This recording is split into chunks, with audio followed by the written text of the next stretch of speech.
Sciences and Central Institute of Psychiatry, Issues and Challenges, organized by National Human Rights Commission with the collaboration with the Government of Jharkhand. आप सभी का बहुत बहुत स्वागत है और अब मैं सादर मंच पर आमंत्रित करती हूँ हमारे आज के आदरणीय माननीय मुख्य अतिथि के रूप में उपस्थित mister justice Arun Mishra, honourable chairperson NHRC. Please take your seat on the dais, sir. May I invite Justice Mahesh Mittal Kumar, Honorable Member NHRC. May I invite on the dais Dr. D.M. Mule, Honorable Member NHRC. May I invite on the dais Shri Rajiv Jain, Honorable Member NHRC. May I invite on the dais Shri Santosh Kumar Satpathy, Honorable Acting Chairperson JSHRC. May I invite Shri Devendra Kumar Singh, Secretary General NHRC. Please come on the dais, sir. May I invite Shri Arun Kumar Singh, sir, Additional Chief Secretary, Jharkhand. May I invite Shri Arun Kumar Rai, Judicial Commissioner, Ranchi. May I invite Mr. Manoj Yadav, Director General NHRC. तालियों के साथ हम बहुत बहुत स्वागत और अभिनंदन करते हैं.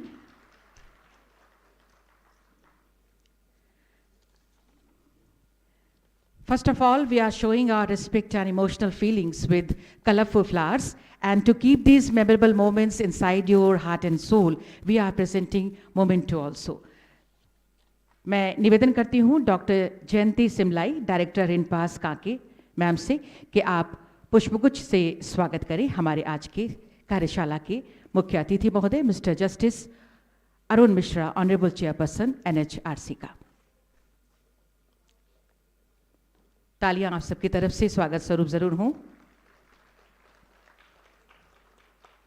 पुष्पगुच्छ और आज के इस वर्कशॉप के लिए ये स्मृति चिन्ह हम प्रदान कर रहे हैं सर. धन्यवाद मैम. मैं निवेदन करती हूं professor doctor Vasudev Das, director CIP काके से पुष्पगुच्छ और स्मृति चिन्ह प्रदान करें justice Mahesh Mittal Kumar, honourable member NHRC sir को.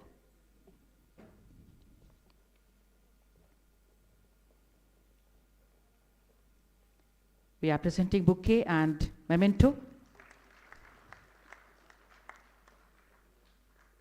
Thank you, sir. May I invite Professor Dr. Amol Ranjan Singh Rinpass. Sir, please present bouquet and memento to Dr. D.M. Mule, Honorable Member NHRC.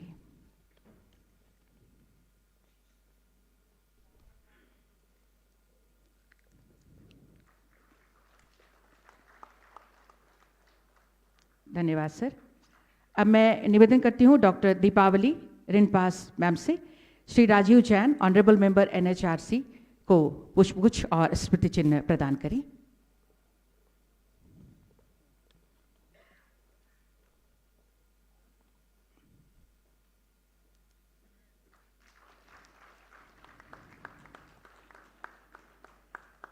Thank you ma'am. Doctor Avinash CIP Kanke से मैं निवेदन करती हूँ Shri Santosh Kumar Satpathy sir हमारे बीच हैं, honourable acting chairperson JSHRC. आपको हम स्मृति चिन्ह और पुष्पगुच्छ प्रदान कर रहे हैं.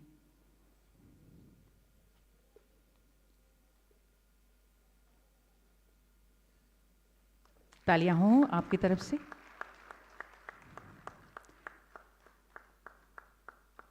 धन्यवाद सर.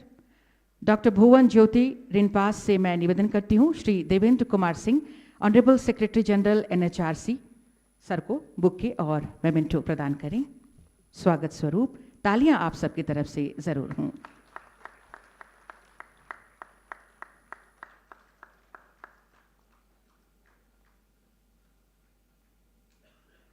Thank you sir.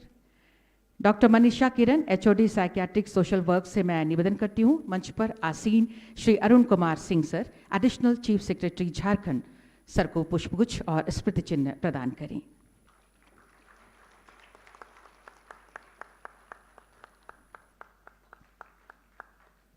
धन्यवाद मैम. डॉक्टर मशरूम जहान HOD क्लिनिकल साइकियाट्री रिनपास से मैं निवेदन करती हूँ मंचासीन Shri Arun Kumar Rai judicial commissioner Ranchi sir को पुष्पगुच्छ और स्मृति चिन्ह प्रदान कर स्वागत अभिनंदन करें।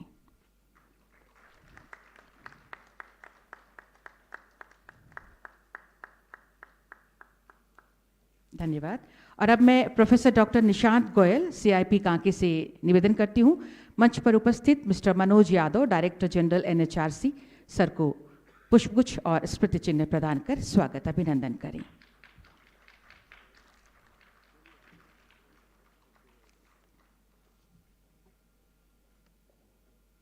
धन्यवाद सर। बहुत ही प्राचीन संस्था Ranchi institute of neuropsychiatry and allied sciences RINPAS जो लगातार मानसिक स्वास्थ्य संबंधी रोगों का निराकरण कर रही है और करती चली जा रही है, भविष्य में भी करती जाएगी। इसी संकल्प के साथ आज हम यहाँ उपस्थित हैं। आप सबको पता होगा, फिर भी हम बताना चाहेंगे कि 4 सितंबर 1925 में इंडियन मेंटल हॉस्पिटल के रूप में इसे जाना जाता था। 30 अगस्त 1958 में रांची मानसिक आरोग्यशाला के रूप में हम इसे जानते थे और 19 जनवरी 1998 में Ranchi institute of neuropsychiatry and allied sciences RINPAS के रूप में ये उपलब्धि हमें मिली है। साथ ही साथ CIP की अगर हम बात करें, रांची CIP की 1918 में शुरुआत हुई मानसिक चिकित्सा हेतु तथा 1977 में संस्थान के रूप में इसे बदल दिया गया। पिछले 100 सालों से CIP रांची उच्च कोटि मानसिक स्वास्थ्य चिकित्सा, मानसिक स्वास्थ्य में रिसर्च और मैन पावर डेवलपमेंट में अग्रसर है।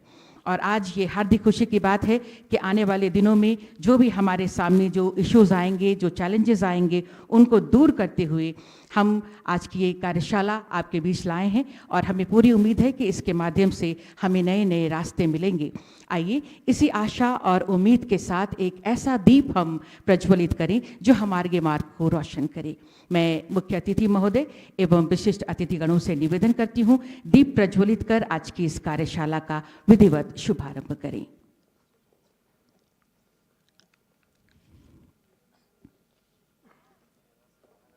दीप प्रज्वलन के साथ Ranchi institute of neuropsychiatry and allied sciences तथा central institute of psychiatry issues and challenges विषय पर आधारित इस वर्कशॉप का विधिवत शुभारंभ इस वक्त किया जा रहा है, जिसका आयोजन नेशनल ह्यूमन राइट्स कमीशन तथा झारखंड सरकार के संयुक्त तत्वावधान में किया गया है। मुख्य अतिथि महोदय के करकमलों द्वारा दीप प्रज्वलित कर तालियां आपकी तरफ से जोरदार हों। ईश्वर से यही दुआ है कि कामयाबी हमारे चरण चूमती रहे, दीपक से हम दमकते रहें और जग को रोशन करते रहें। जिस सेवा भावना के साथ हम सेवाएं देते आ रहे हैं, जिसके लिए हमने संकल्प लिया है, उसे हम पूरा कर सकें। ईश्वर हमें ऐसा आशीर्वाद प्रदान करें। इस कार्यशाला के माध्यम से कई नई बातें हमारे सामने आएं। भविष्य में भी हम मानसिक रोगों से संबंधित समस्याओं के निराकरण में नई पद्धतियों को अपनाते हुए आने वाली बाधाओं को दूर करते हुए अपने उद्देश्यों को पूरा कर सकेंगे। इसी आशा और विश्वास के साथ ये दीप प्रज्वलित हुआ है। हम बहुत बहुत धन्यवाद देते हैं आदरणीय मुख्य अतिथि एवं मंचासीन सभी विशिष्ट गणों को दीप प्रज्वलन के लिए। आज के इस अवसर पर जब आप सभी गणमान्य की उपस्थिति हमारे बीच, आप सबके स्वागत के लिए अब हम प्रस्तुत कर रहे हैं स्वागत गान, जिसे प्रस्तुत करेंगी सिस्टर कविता ओझा और मिस श्रुति देशमुख।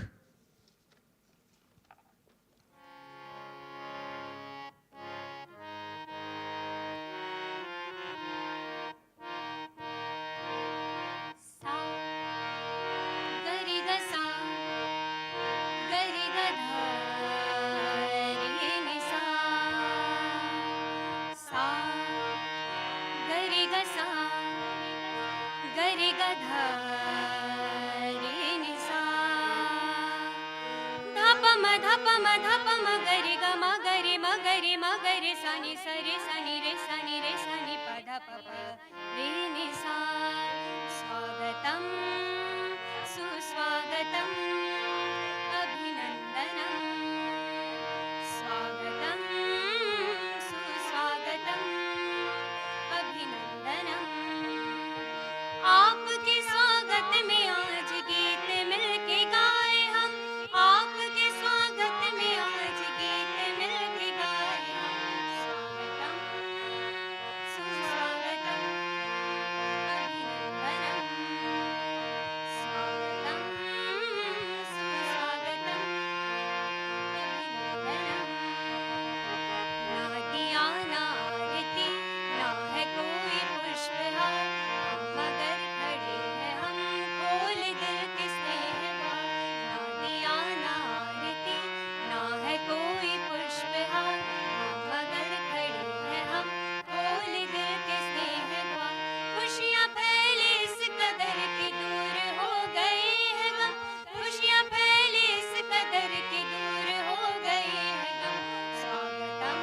धन्य भूमि हो गई जो आपके पड़े कदम, स्वागतम, शुभ स्वागतम।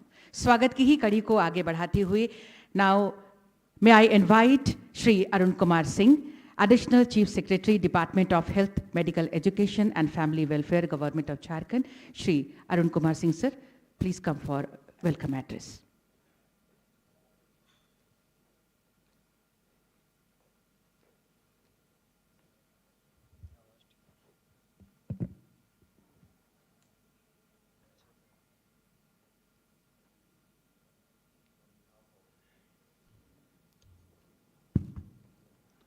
On behalf of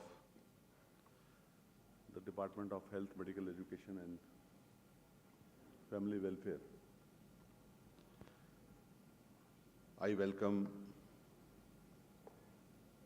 the chief guest of this workshop,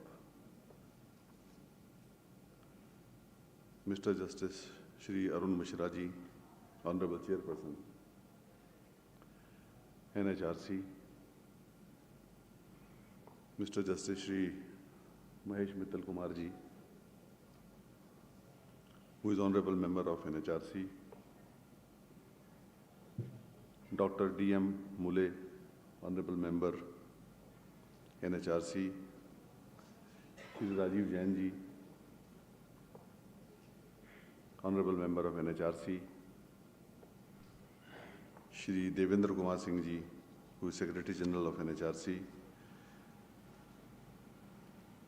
Shri Santosh Kumar Satpathy Ji, who is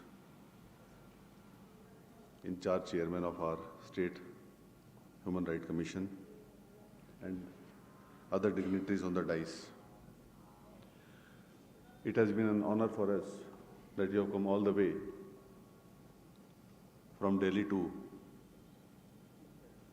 oversee the status of human rights in the state. And this workshop, which has been organized for assessing the performance of the Ranchi Institute of Neuroscience and Allied Sciences and the Central Institute of Psychiatry.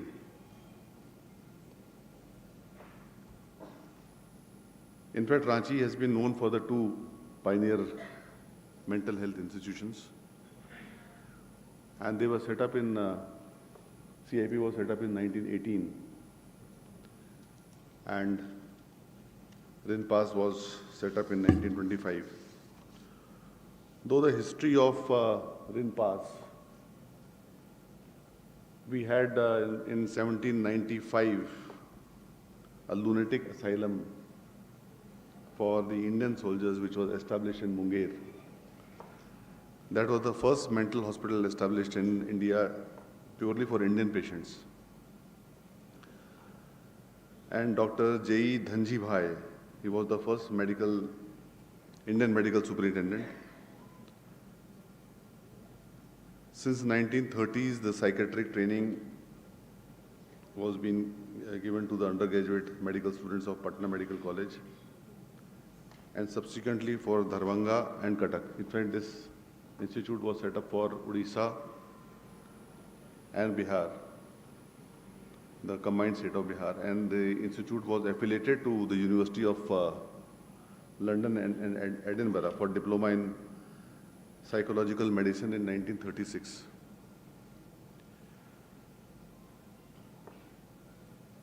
In 1998, this has been renamed as the Rinpass, and postgraduate training in psychiatry, clinical psychology, psychiatric social work, and psychiatric nursing has been started. Rinpass is also operating the occupational therapy and rehabilitation centers, in which various different skills are being imparted to the patients so that they remain familiar to the mainstream, and these special skills pertain to tailoring, weaving, bookbinding, bakery and carpentry. And they remain in the mainstream and they earn their livelihood so that when they go back to their normal life, they don't feel out of place. Since last 10 years, sir, around 99.7 lakh patients have visited the OPD. In 21-22, because of COVID, the number of patients got reduced to 52,000 with the increased incidence in the males and female.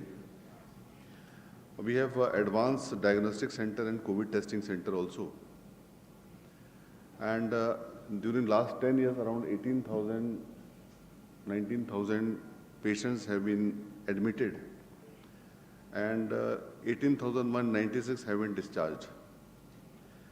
The institute also runs the suicide prevention clinic and helpline in collaboration with the State Mental Health Authority, and 718 persons have taken the help of this. With the intervention of NHRC in the mental health institution, we have definitely benefited, and we are adopting newer technologies to reach to the larger population. We have under our National Health Mission the program for mental health also, and we are organizing camps across the state so that we keep on advising and counseling the students, which also over a period of time have started getting the suicidal tendency because of the pressure of studies and all. The visit of your honor to Ranchi will certainly further sensitize and motivate us, and we will be focusing more on the better facilities for our mental health patients, and for preventing the mental health issues. We are also organizing Tanav Mukti Shivers in the name of Tanav Mukti Shivir, so that people don't have that stigma of attending the mental health camp. It is Tanav Mukti Shivir. So, sir, we welcome you, and we hope that your visit would certainly bring in more enthusiasm, and we would be more focused and would provide better services. Thank you very much.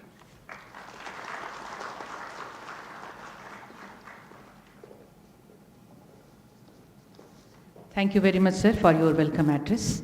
Now, may I invite Shri Arun Kumar Rai, Judicial Commissioner Ranchi, for your address, sir.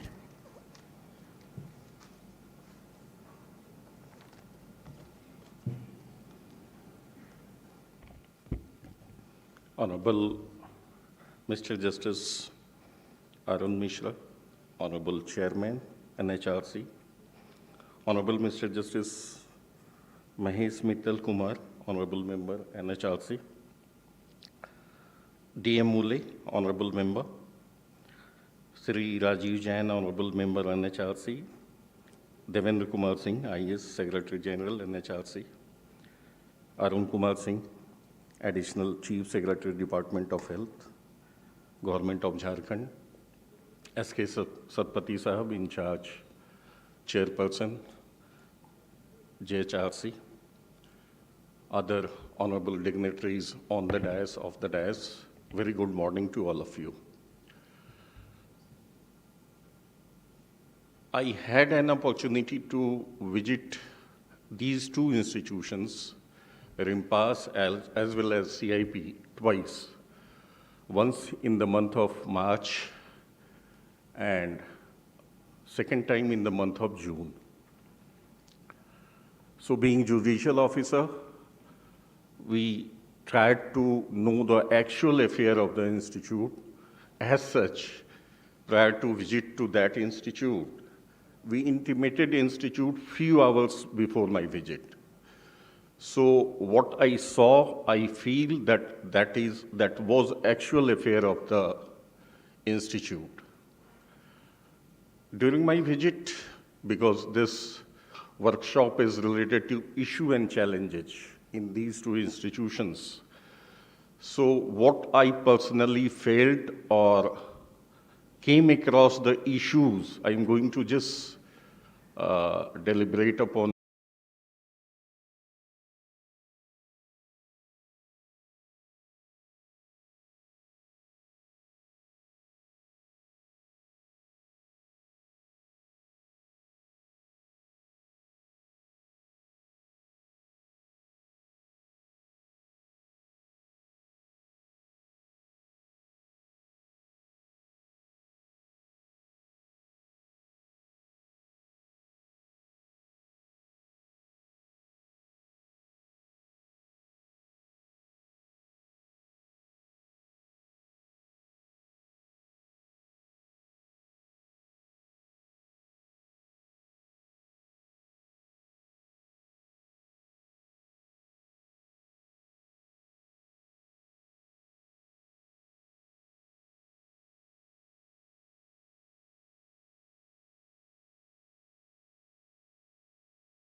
As far as second issue is concerned, restoration to their families, I have been told that majority of the patients who are cured now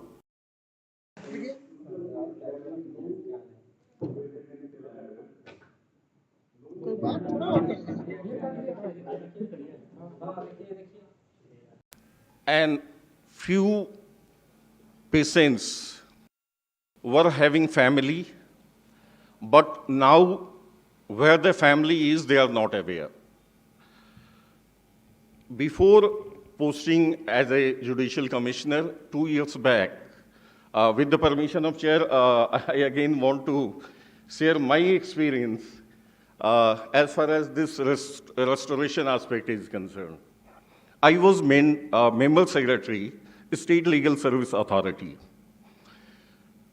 Somewhere 2018, I received a letter from Rinpass that these are the address, that was the address of West Bengal.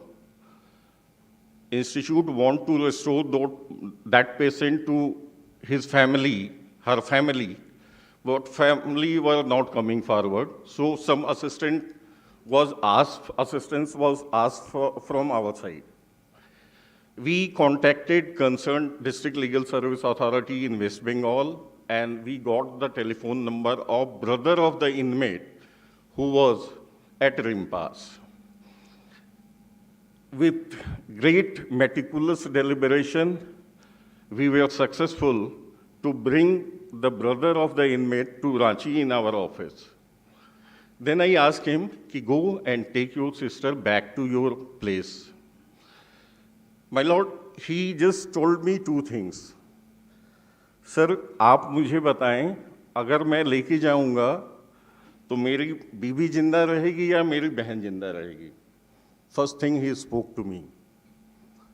Second, what he spoke, sir मैं 8,000 महीने का कमाता हूँ, 2 बच्चे हैं, पत्नी है, माँ भी साथ में है. मैं अपनी बहन को ले जाऊंगा, खर्चा कपड़े कैसे दूंगा, खाने पीने का अरेंजमेंट कैसे करूंगा? When he spoke to me these two problems, I was on a fix for a moment. Then I just made my effort, tried to convince him. She is young, she will just also participate in earning to your family. So just make an effort. Anyhow, we convinced him. He just took 1 month time to, after my advice or having interaction for more than 1 hour, he told me कि sir 1 महीने का time दे दीजिए, मैं आऊँगा. He was honest enough. He again visited to my office and he took back his sister to his place. So these are the problems. Second, I would like to suggest one thing, subject to correction by chairperson, my lord. We start process of restoration after patient got cured. Why we should not start at the time of admission of the patient itself? That will give ample time to us to institute to get the family residential address of the family, or just try to convince the family member to take him back. So this is, I'm of view that we should have a plan at the time of admission or immediately thereafter, so that we should have some time to how we are going to restore. Suppose police has picked up a person from a street and we don't have any address. So at that very moment, if we will try to find out the family, then chances to get some clue is better than what we would have after 5 years. So this is my suggestion, subject to correction. So now all we are eager to listen the golden words of my Lord. I will not take much time. Thank you very much.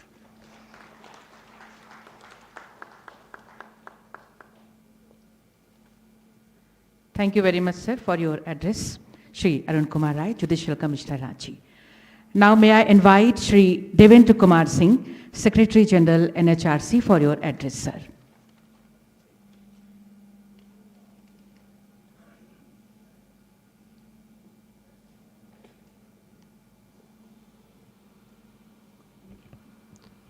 Good morning, everybody. Honorable Chief Guest, Justice Sri Arun Mishra, Honorable Chairperson, NHRC. Honorable Members, Justice Sri Mahesh Mittal Kumar, Dr. Mule, and Sri Rajiv Jain. Sri S.K. Satpathy, Acting Chairperson of State Human Rights Commission. Additional Chief Secretary, Sri Arun Kumar Singh ji. Our Judicial Commissioner, Sri Arun Kumar Rai ji. Our DG Investigation, Sri Manoj Yadav. Joint Secretary of NHRC, Dr. Sagar, who is expert from our core committee, and he is also a doctor from the AIMS. Director Rinpass, Director CIP, other senior officers of the state government and NHRC, doctors of both the hospitals, nurses and paramedics. At the outset, I would like to thank Government of Jharkhand and the Director of Ranchi Institute of Neuropsychiatry and Allied Sciences, Rinpass, and Central Institute of Psychiatry, Ranchi, for facilitating the inspection of the hospital and its facility by the NHRC and organizing this one-day workshop to discuss the issues and challenges for both the institutes together. This is the third visit of the Commission in recent past to the mental hospitals. Earlier, the Commission has visited Gwalior and Agra. At these two places also, our visits was followed up by a workshop.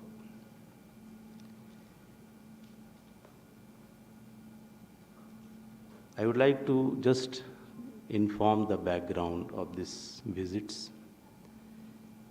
There was a judgment and order of the Honorable Supreme Court in '97, where in the Rakesh Chandra Narayan and others versus State of Bihar, a direction was given to NHRC to get involved in the supervision of the functioning of the Agra Protective Home first, and subsequently mental hospitals of Gwalior and Ranchi was added in that monitoring. And this visit is very important in the sense that we are visiting almost after 25 years of that judgment. And yesterday, when we were discussing in the conference hall of the CIP, we saw a map, old map, which was framed and was hanged on the wall, giving the sketch of and the site plan of the CIP, European Mental Asylum at Kanke. And that approval date is dated 1/9/1822. It is almost after 100 years, almost very close to 100 years we are today here. So it is a milestone, and intention of this workshop is to understand the gaps in our policy, understand the gaps in our actions, and understand the gaps in the implementation. And we sincerely believe that this will help in formulating some action plan.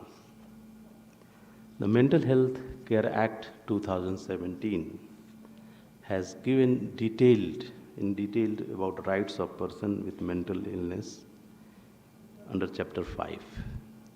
These rights are extensive and includes the right to access mental health care under Section 18, the rights to community living, right to protection from cruel, inhuman and degrading treatment, right to equality and non-discrimination, right to information, right to confidentiality, restriction of release of information in respect of mental illness, etc. The recent report of our Judicial Commissioner has highlighted various issues, and it is a detailed inspection report. During the visit of the Commission, few issues has come up very clearly, which we request the concerned authorities to take note and to take action and complete the action in a time-bound manner.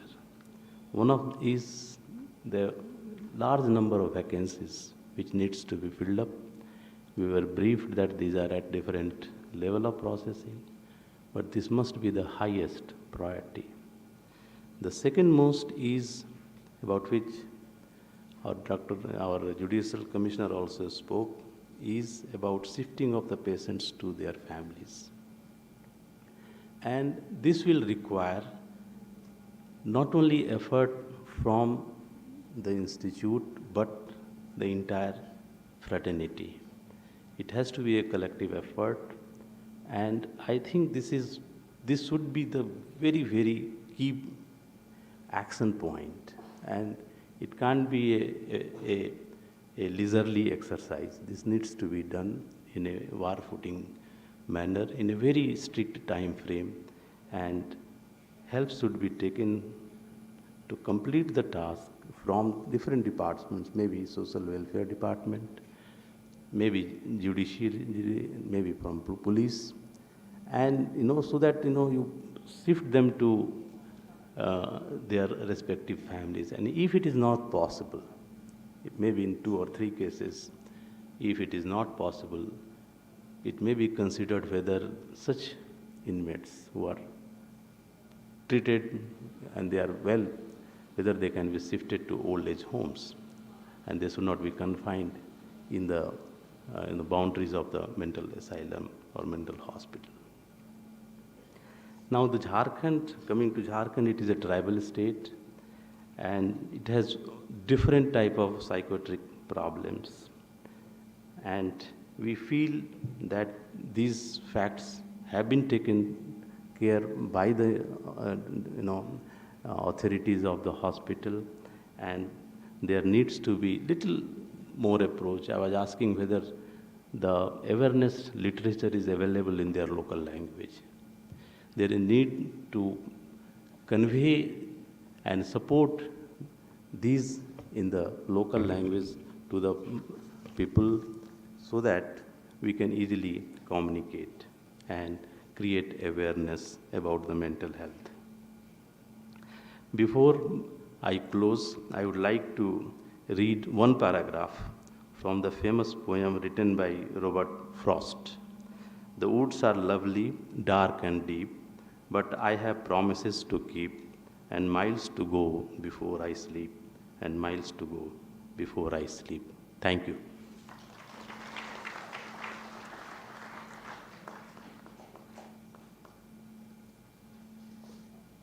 Thank you very much, sir, for your address.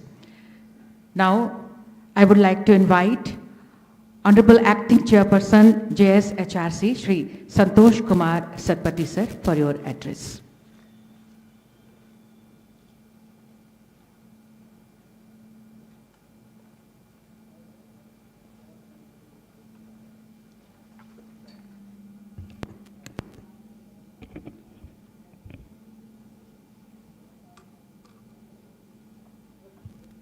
Honorable Justice R.N. Misra, Chairperson NHRC,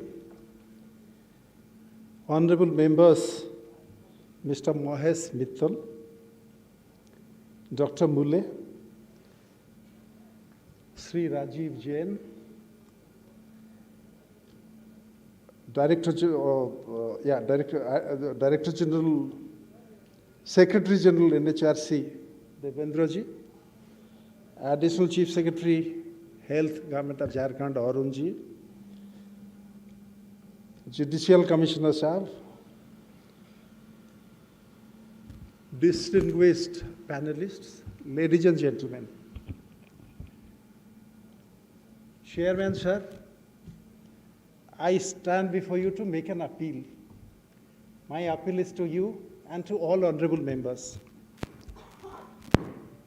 This town of Ranchi, our state capital, had two legacies. One was mental asylums. These institutions were known as European mental asylums. Rinpass has a legacy of 200 years, not 100 years. It began in 1795 in Mangir and came to Ranchi as Ranchi Manasik Arogya CIP has a legacy of 100 years, 1918, as an European facility. Sir, these were glorious institutions.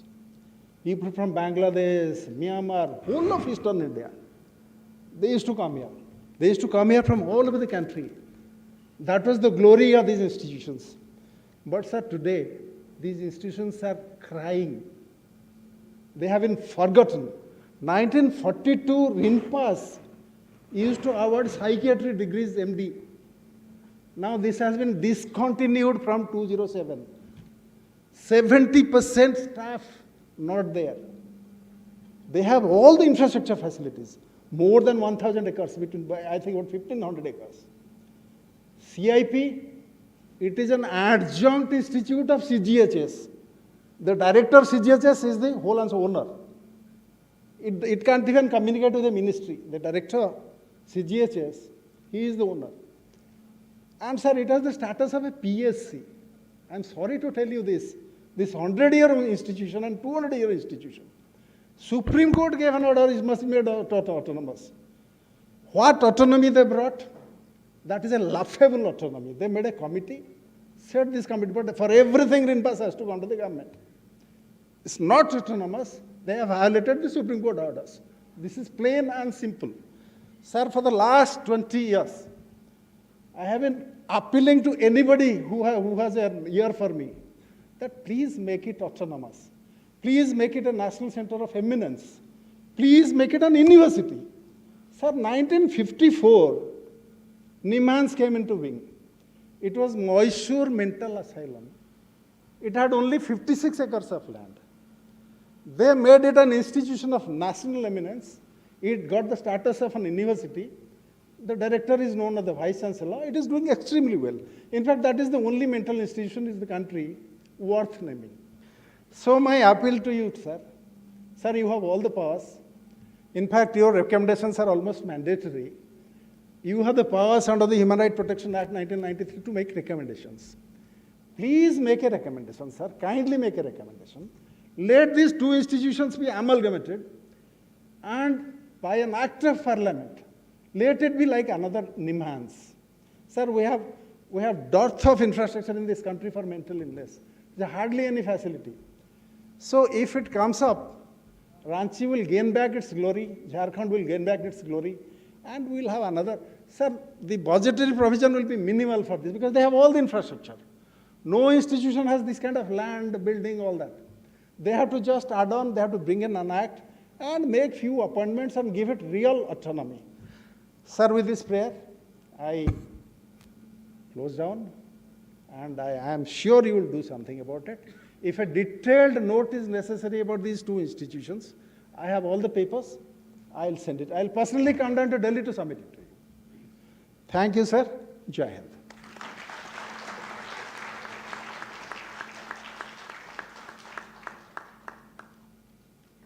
Thank you very much, sir, for your address. Now may I invite Shri Rajiv Jain, Honorable Member NHRC, for your address, sir.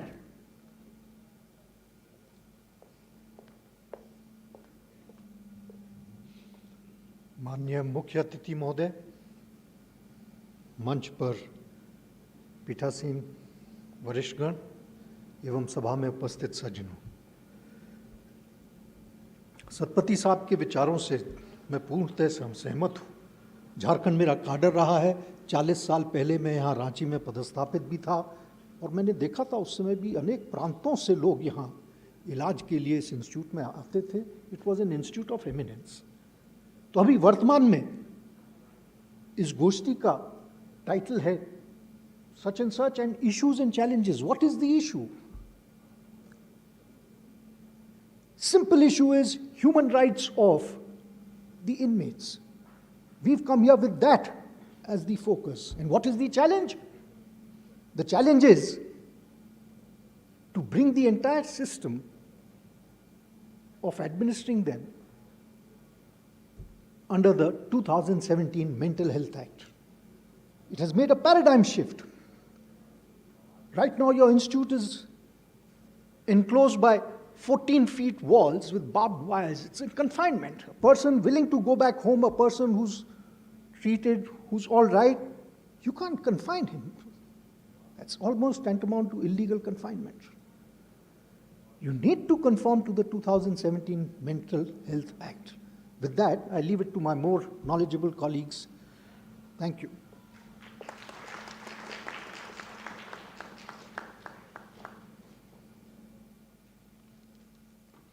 आपके संबोधन के लिए बहुत बहुत धन्यवाद sir. Now I would like to invite doctor DM Mole, honourable member NHRC, for your address sir.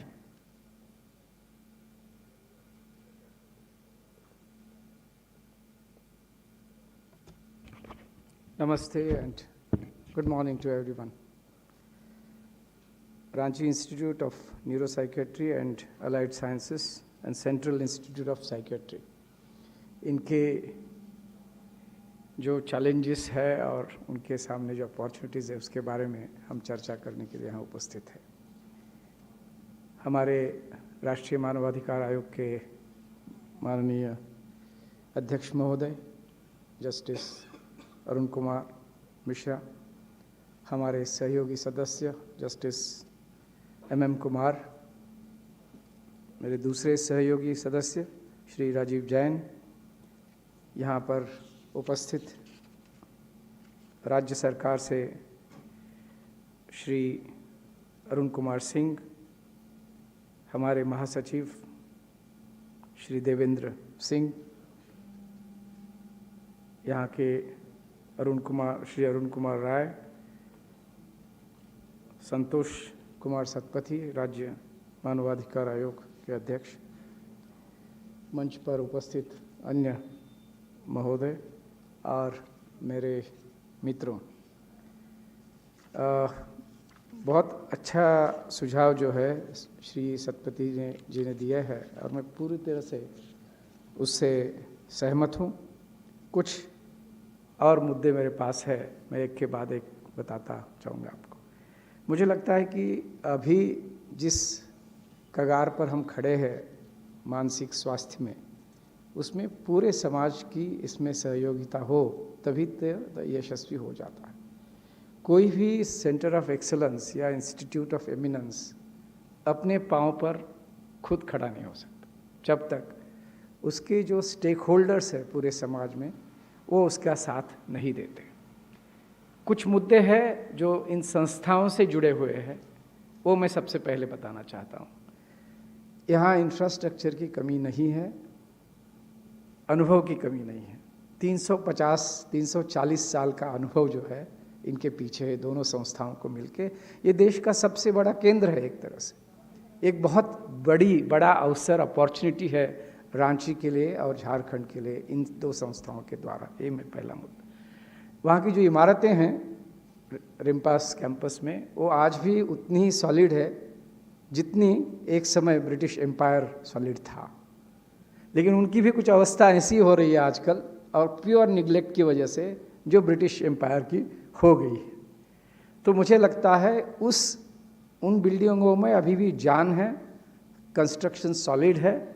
तो infrastructure बढ़ाने का जो काम है या उसको उस स्थिति में लाने का काम है, वो मुझे लगता है चैलेंजिंग है, लेकिन बहुत ही अच्छा रहेगा अगर हम कर पाएँ तो। रिक्त पदों में लोग क्यों नहीं आते हैं? एक तरह से ट्रेनिंग करने वाली संस्थाएं नहीं हैं, दूसरी तरह से जितने एडवर्टाइजमेंट जाते हैं उनको कोई प्रतिसाद नहीं मिलता है। सालों साल ये सिलसिला चलता आ रहा है। This has to be broken in the back, तभी बदल सकता है। It requires very solid strong systemic efforts by all the stakeholders. Keeping staff motivated, कोई उसकी तरफ ध्यान नहीं देता मेरे ख्याल से। बहुत अच्छे लोग हैं वहाँ, professionally competent, but more committed people are required more in number. Then I would say that training and education has to be restored fully. This can become such a wonderful asset for the country and perhaps for the globe. मैं इसमें समझता हूँ कि शासन और जनप्रतिनिधियों की बहुत बड़ी जिम्मेदारी है, लेकिन उन्होंने बाय एंड लार्ज इसको यही समझ के रखा है कि ये ऑटोनॉमस है, जो कि है नहीं, क्योंकि बच्चा उस तरह से कभी अब ऑटोनॉमस नहीं होता है गणतंत्र में। तो बच्चे को खिलाना पिलाना पड़ता है, सुदृढ़ करना पड़ता है, तभी तो समाज में लायक होता है किसी चीज़ का। राशि की उपलब्धता, राज्य शासन और केंद्र शासन को इसको बहुत नज़दीकी से देखना ज़रूरी है। जो नीतियाँ हैं उसके बारे में मैं सतर्कता नहीं देख रहा हूँ यहाँ। 2017 का जो कानून है, हमारे जस्टिस मित्तल MM कुमार बताएंगे आपको कि वो बहुत उसमें बड़ी सारी चीज़ें लिखी हुई है, उसका कोई यहाँ अनुपालन नहीं हो रहा है। तो वो भी एक बहुत महत्वपूर्ण बात है। अभी नई राष्ट्रीय नीति बनाने का काम शुरू है केंद्र सरकार में। उसकी अभी जो सूची है वो पब्लिश भी हो चुकी है, उसको आप ऑब्टेन करें, उसके बाद देखें कि उसको क्या यहाँ लागू कर सकते हैं, और उसको भी जो है हमें स्वीकार करके आगे चलना है, क्योंकि कुछ बहुत अच्छे सुझाव है उसमें। जैसे विकलांगों के लिए राजनीति में प्रतिनिधित्व का भी उसमें विचार है। तो इस तरह से कुछ बहुत ही प्रोग्रेसिव विचार है, किस तरह से उसको आप यहाँ पर ला सकते हैं इसके बारे में देखना पड़ेगा। प्रशिक्षण का जो काम है वो भी शासन को बहुत गंभीरता से लेना चाहिए, और इसमें मैं समझता हूँ कि संस्थाओं के साथ काम करना पड़ेगा। माध्यमों की भूमिका के बारे में हम कभी नहीं बात करते।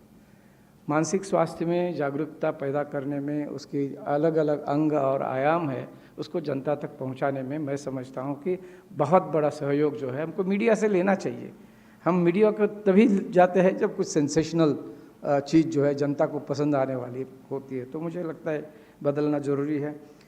जनता की भूमिका भी बहुत महत्वपूर्ण है, जनता में सतर्कता चाहिए।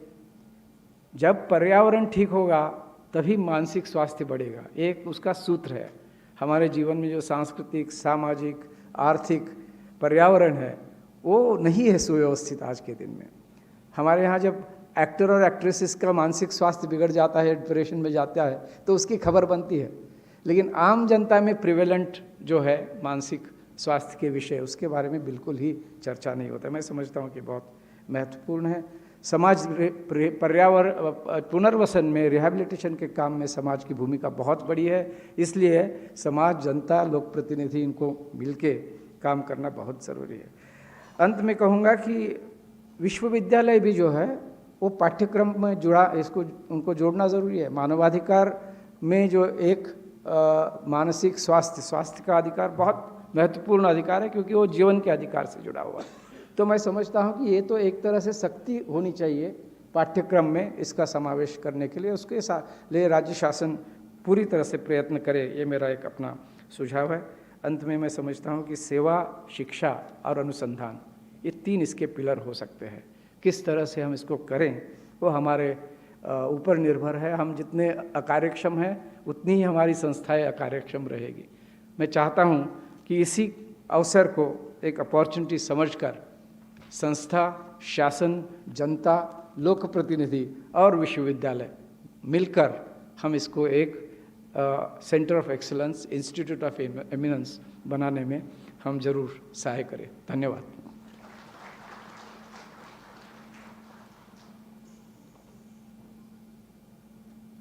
Thank you very much, sir, for your address.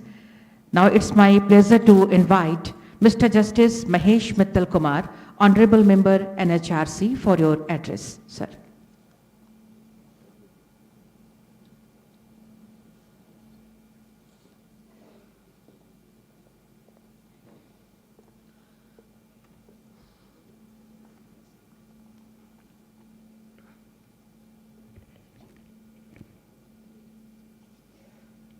My esteemed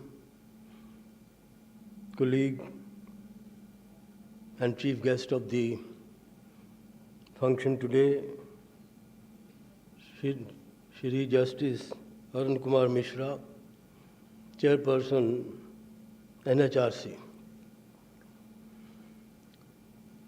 Dr. Mule, Member NHRC, Shri Rajiv Jain, Member NHRC, Shri Devinder Kumar Singh, the Secretary General, Shri M.S. Yadav, the Director General, Shri Arun Kumar Singh, the Additional Chief Secretary, Department of Health, Medical Education and Family Welfare, Government of Jharkhand, Shri Satpathy, the Acting Chairperson of State Human Rights Commission, the directors of both the institutions, Dr. Shanti and Dr. Das, Dr. Sagar, who has come from AIMS and is part of the core group of mental health NHRC and has been making contribution in the Central Mental Health Authority, being a member. Faculties of both the institutions, doctors, nurses, ladies and gentlemen.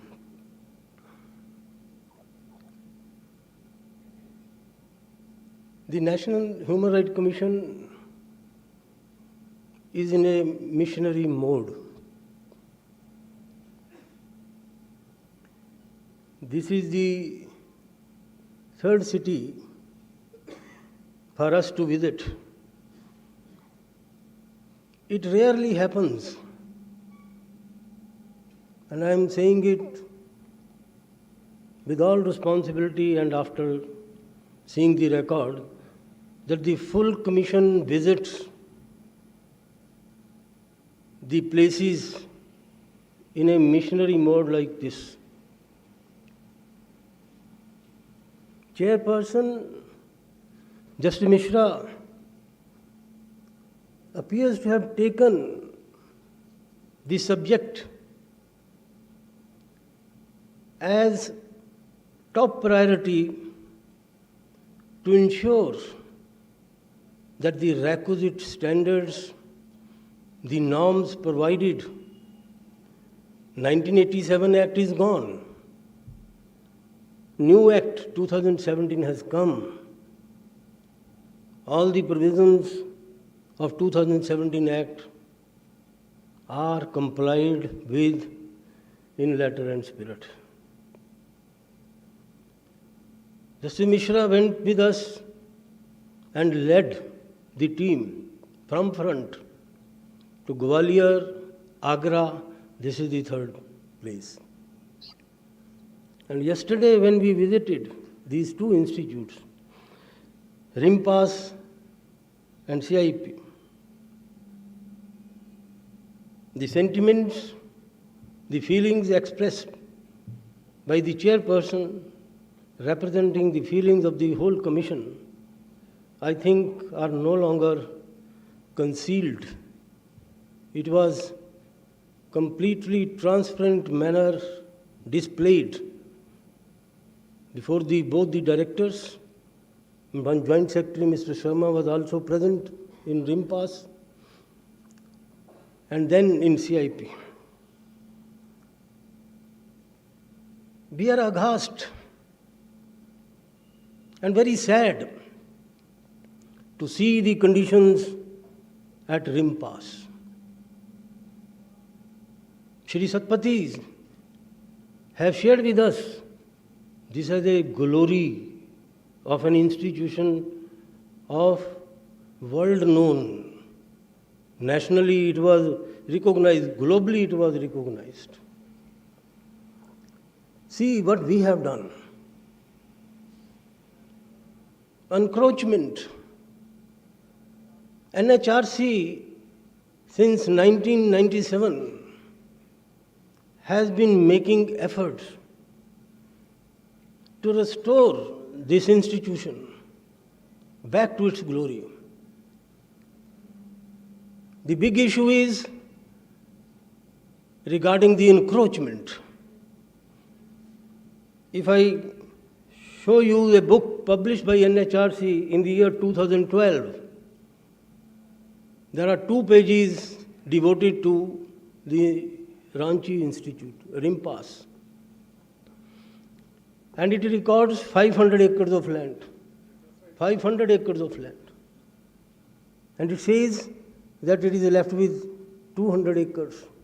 And today, in 2012, the report is of 11th of January 2011, to which reference has been made.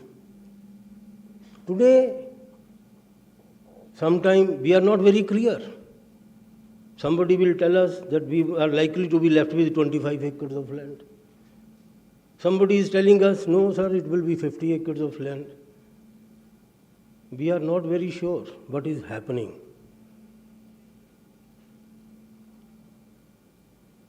Huge land is there which has to be utilized. There is no child ward. There is no old age home, which is mandatory under the 2017 Act. When I made inquiries whether the state mental health authority has been set up, there was no answer. After a little while, from the directorate, Madam Shanti produced a document. It was a notification of 2018. State Mental Health Authority has been notified. But what is the function? Has it been able to perform any function? The board has to be constituted. Meeting quarterly has to be held. Adequate budgetary allocation has to be made. Has it been done? Nothing adequate is there. Today, if you see the provisions in the 2017 Act, the time will not permit me to read in details, but section 18 to 28, chapter 5, gives a list of rights of person with mental illness. The first and foremost, person with mental illness has a right to access to mental health care and treatment.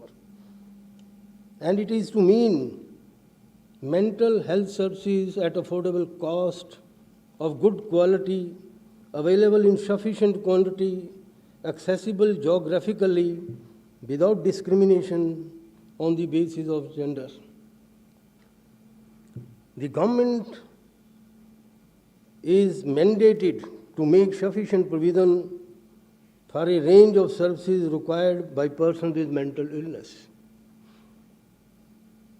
And it further says there has to be OPD and mandate half-day home, sheltered accommodation, supported accommodation, provision for mental health services to support family of persons with mental illness or home-based rehabilitation, hospital and community-based rehabilitation establishment, then child mental health services and old age mental health services.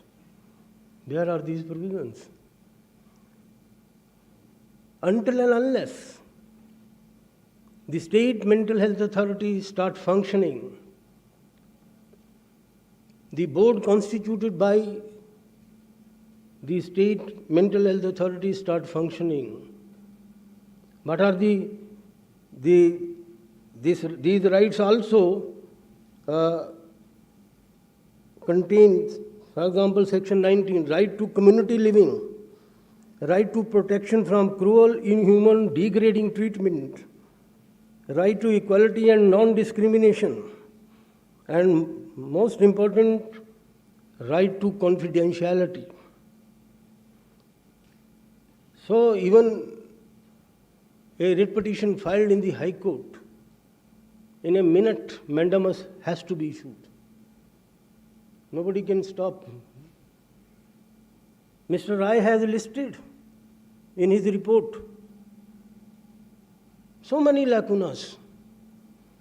And I think the report does not mince words. In Rinpass, out of 610 posts, 153, out of 610, only 153 functioning, 478 vacant. This is what Mr. Rai Judicial Commission in his report have told us. And can we think of, even imagine, the way Mr. Satpathy has told us, can we think of bringing it back to the glory if this is the situation? Mr. Rai very correctly pointed out the commitment level of an outsourced person and a person who has sense of belonging, being a permanent employee. That commitment must be appreciated. That must be recognized. Now, what is the use of notifying state mental health authority? The registration of all the persons, all the institutions has to be made by this authority. Who can be registered? Third degree, third rate institution, people indulging and proclaiming to provide mental health services could not enter. And if that standard is kept in view, maybe Rinpass might fail in that test today. The authority must act, and it is a duty imposed, Chapter 6, from Section 29 to 32. There are duties imposed on the state government. Adequate budgetary allocation has to be there. And without that, there cannot be any permanent employee. There is no regular director since 2007. Since 2007. How an institution can breathe? How can there be a sense of leadership and sense of belonging? I fail to understand. I'm sorry, I am little pungent, but sometime one has to. Sometime. So this is the time when I have to be slightly pungent. And there is no dearth of any information. Model rules are there in this small book. Regulations are there, providing for standards and norms for those who are to be registered, individual as well as institution. Friends, the arrangement at Rinpass and CIP are far, far away from satisfactory. Nobody can record that the arrangements are satisfactory. There is huge need. Probably these institutions have been neglected, completely neglected. Otherwise, there is no possibility of any encroachment. Mr. Rai in his report says there is mosque, mandir, stray dogs biting the patients. Is this the way to run a mental hospital? We were in depression yesterday. We could have easily asked Dr. Shanti or Dr. Das to give us a pill or two. That is the situation. So friends, the rehabilitation center, those who have been completely fit, 300 numbers, why they are kept there? They cannot be kept in Rinpass. They have to go back, halfway home. Children home, family homes, sheltered home. There is mandatory provision that has to be made.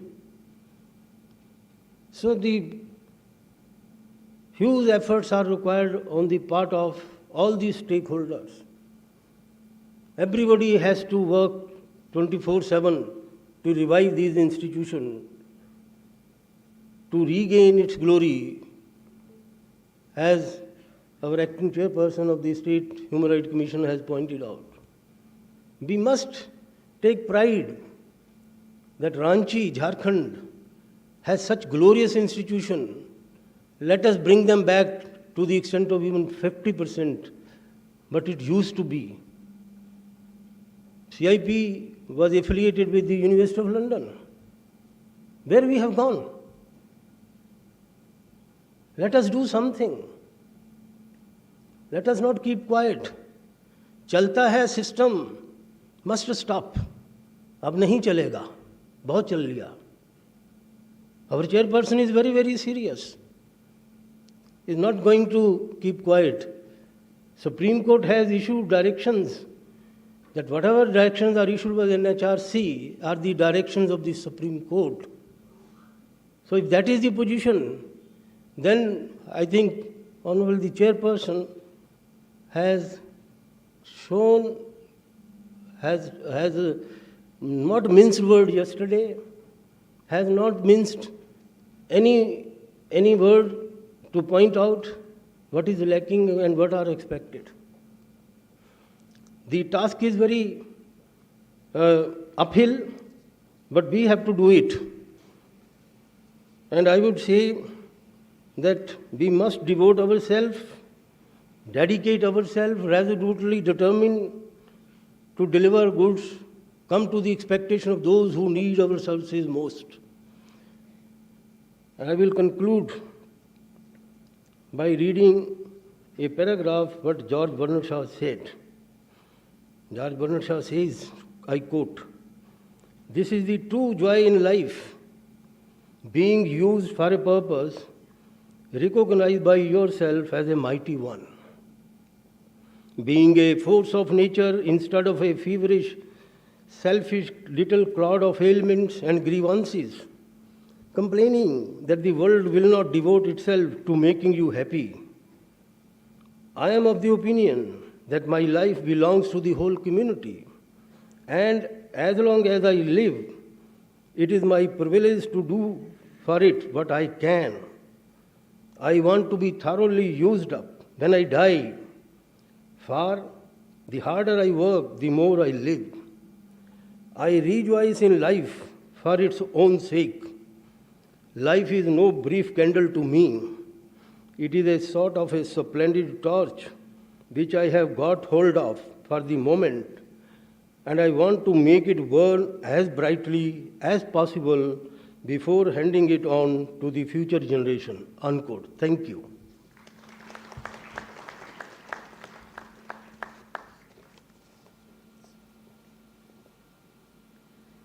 Thank you very much, sir, for your address. And now it's my honor to invite our chief guest, Mr. Justice Arun Mishra, Honorable Chairperson, NHRC, for your address, sir.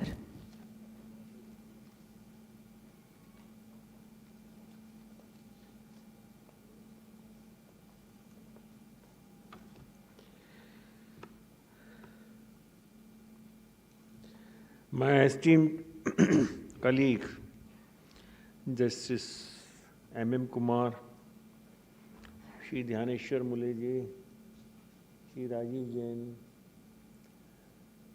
Shri Satpati, Acting Chairperson of NHRC,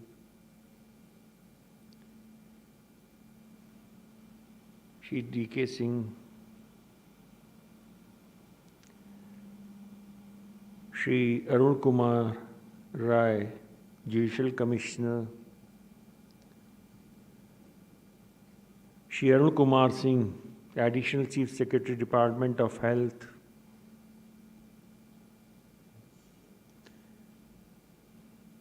and other dignitaries on the dais and off the dais.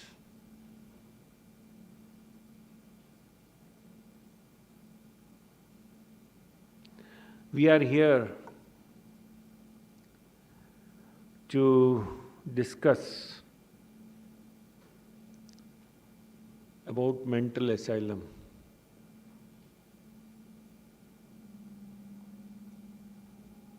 Asylum connotes you are giving somebody asylum. It's a British concept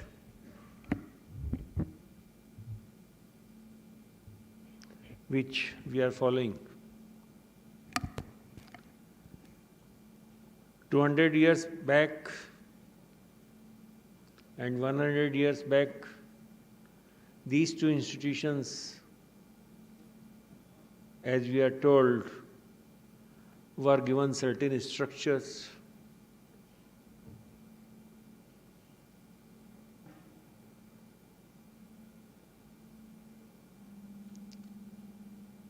Plight is several buildings are in dilapidated condition. They require extensive repair. Seepage is bound to be there, to be taken care of. We are not even able to whitewash them. This is a legacy which we have inherited, and see, funds flow has increased.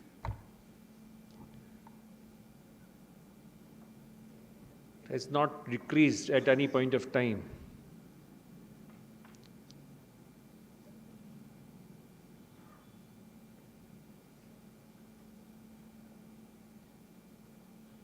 Most alarming things which I found common in various mental hospitals. Nobody is aware how much land they own. What is the land? All right. How much is the encroachment? You're not aware. Who has encroached upon? We are not aware. That is how we protect our ancestral houses given by our forefathers. Then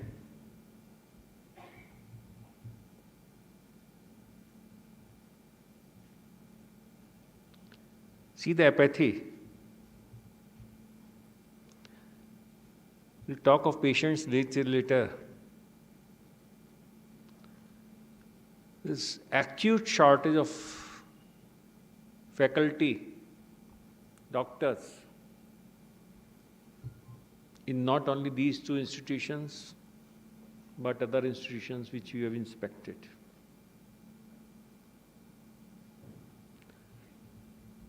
When government cannot provide a doctor in the hospital, it has got no right to run the hospital or manage the hospital. Government is nothing but a compendious name of the people. They are for the people, of the people, and by the people. We curse every government every time, as if government is somewhat different. It is we who are manning the government, who are managing the institutions, and we are government, and you see, we are governing this or that body at local, from local to top. It's human force. It's very sad indeed. And it's, I say that we have all abdicated our responsibilities. Our morals have gone so down that we do not bother about the others and others' right. We cry for our salary. We cry for our increments. We care for our post. We care for our designation. We care for this and that. We are self-centered.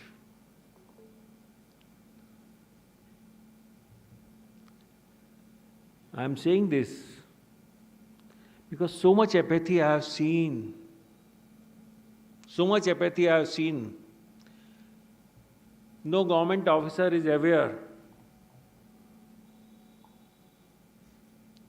what is happening in the institution.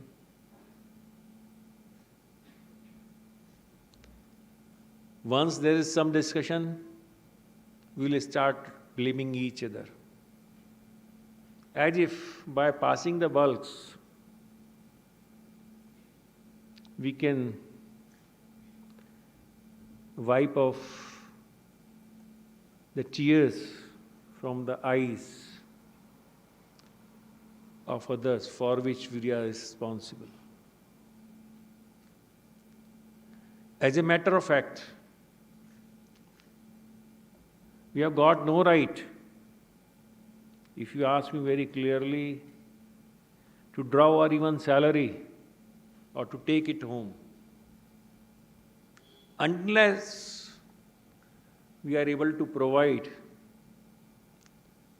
at least basic amenities and basic human treatment to a patient. What we are providing to the patient.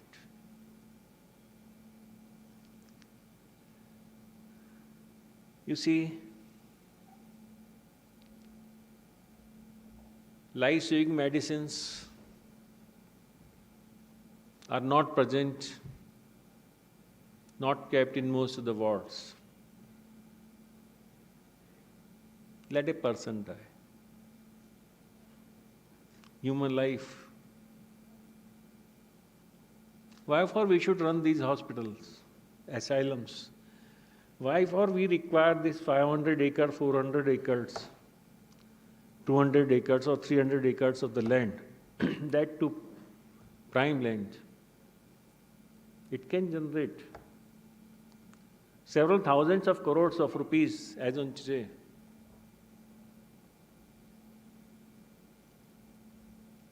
Why for we are running these institutions? Let the government take a decision, I request. Let the government take a decision whether it wants to run these institutions or not.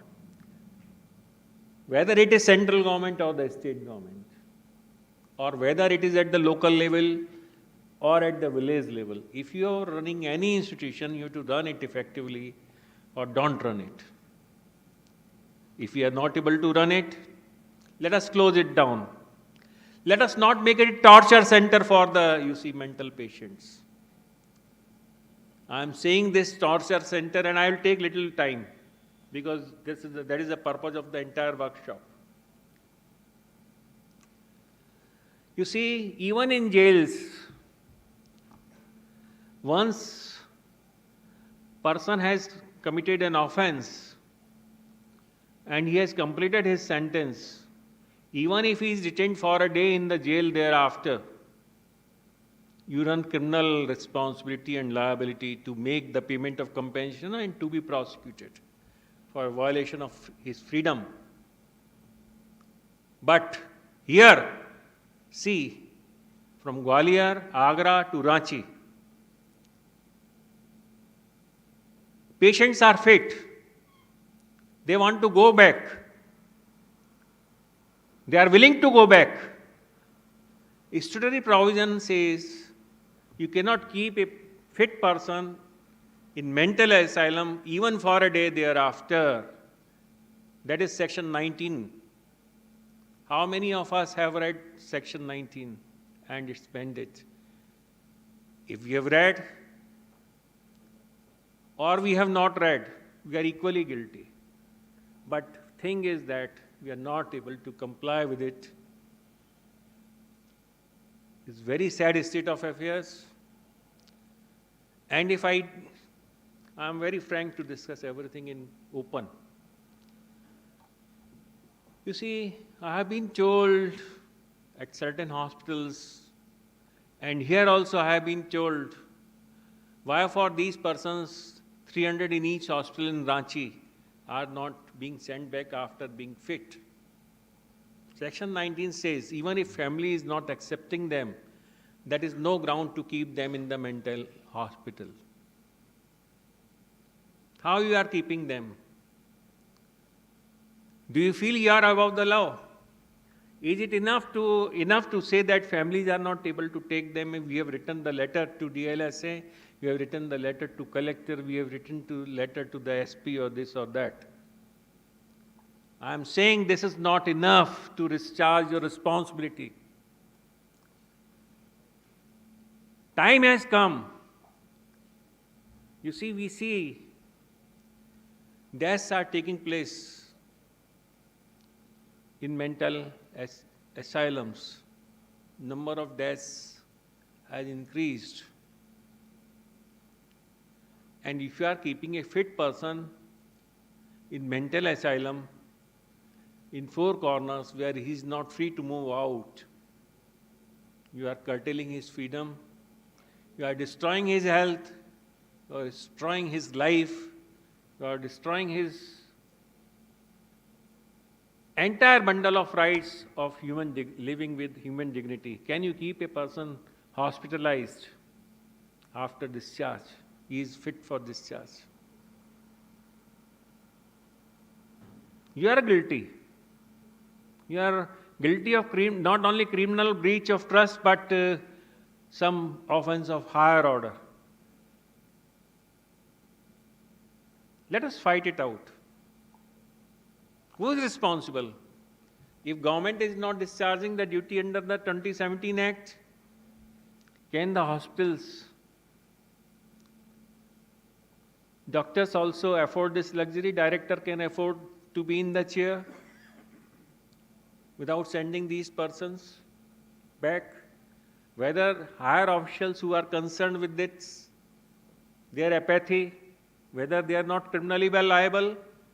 According to me, all of us are, those who are involved in this exercise, would be liable for to compensate that victim personally. State, not the state's liability. This is a criminal kind of thing, you see. This is a criminal liability. It's our apathy, our inaction. We cannot escape its wrath, and we have to be held responsible. Time has come to act. Time has come to take action like that. And I assure you, if this situation continues in our country or in these institutions, NHRC will be the one to take steps in accordance with law. We are giving an opportunity to all the stakeholders to respect the human rights, to respect the liberty, to respect the provisions of the Act. Most degrading and inhuman treatment to have the patient in the hospital for the sake that we are receiving food money, money for food, money for care from the state government. And that is being, I am told, and I am frank to say, is being misused by in certain corners. For that, patients have to be kept inside, you see, hospitals after discharge. No administration can run who is not able to send back the patient back to the family. No judiciary can survive if they are not able to send the people back. When they can send by their orders, they have got inherent power to send them back. And for women, you see, they were raising hands, we want to go back, we want to go back. Where is the problem? Why the Provisions Domestic Violence Act should remain a silent spectator? What steps the hospitals have taken to give them legal aid and legal relief that you have got right to go back and to occupy your own house? One sister was not being taken. Ultimately, she was taken by the good advice of Judicial Commissioner. But is that the end? You see, we have to enforce the rights of these women. We have to enforce the right of these persons. Right to shelter is a, you see, valuable right which cannot be denied to such persons. They are fit to go back, not being sent back. And I am assured that they will be sent back within 15 days. Let me see this. Let me check it. I am really very much disturbed the way in which these persons are being treated. 95% suffer dog bites.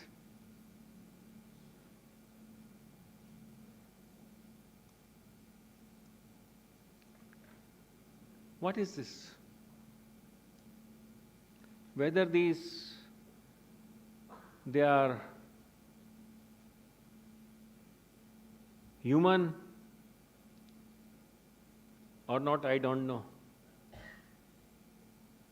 You will have TMT, but you will not have life-saving drugs in that TMT section. Trays will be empty. Why you are running these kind of hospitals? Let us not run it. Let us give it to private sector. Let us permit encroachment on all the lands. People are not aware how much land has been encroached, who has encroached. Why we should have these lands? Let it be encroached. Why we should bother? Let the government give it to Medicity, some other purposes, some circus and some whatever they feel. Let them sell it as a commercial complex. This is a legacy. This is the way in which we want to develop the national institutions. No affiliation granted by high recognition bodies, MCI, etc., have not affiliated. You are awarding these degrees without being affiliated. What is the use of such degrees, paper degrees, which are not recognized? You don't have the faculty. You don't have the basic infrastructure. You don't have the life-saving medicines. What is this? Let us rise to the occasion. No more violation of human rights should be there. If we are human, if India is celebrated 75th year, now 76th year we have entered into. And we are world power. But this dark, beyond this Deepak Diyatale, why for this dark? Why for this dark? Why for the poor of this country will suffer? How long they will suffer? How long we will ignore the needs of these poor persons? How long we will ignore the needs of this section of the society? Whether our approach towards the mental treatment should change. You are the experts of the field. To whom admission is required, to whom admission is not required. And I can see that those persons who were imprisonment came from imprisonment to the mental asylums. Ask your heart, how many of them actually require admissions in your institutions? I had been a judge. I know what are the causes for which people take the shelter of the mental asylums in these cases. And I have talked to most of them, some of them at least. And I am convinced in the core of my heart and this brain with which I have worked little on judicial side, I can say most of them are misutilizing this facility of mental asylum. That is for you to judge who should be there in the mental asylum or not. But there should not be misuse of these asylums for ulterior purposes. Enough is enough. Time has come when we should improve. We should improve the methods of treatment. We should improve the system. We should weed out the corruption. Corruption, no corruption, but you cannot violate human rights, you see, in the process. The sheer violation of human rights, and liberty, and all the provisions from Article 14 to 21, you see. What is this sin? This is the gravest sin which is being committed in these mental hospitals. If we are not able to improve, let us join some other job. Let us close down these hospitals and give these to the private sectors. They will run it much effectively. One private sector hospital trust is running much better, in much better way. I was told by one of the doctor of these institutions yesterday in the course of meeting. But since these institutions are given by our ancestors, it is our duty to protect them, to flourish them. Without faculty, they cannot run. Without dedicated staff, they cannot run. You see, stinking smell from, if you are just standing outside the bathroom 10 meters, 10 feet away, 15 feet away. I asked any government officer, responsible government officer, to go there and to stand even 15 feet away from that end for 5 minutes. Then see what happens to you. Can we not provide? India is a world's power. India is being recognized as a, you see, very respectable country now, world over. Our GDP is going high. But why for we are ignoring from our progress? These people from lower strata, poor people, how long this violation on socio-economic lower strata will continue?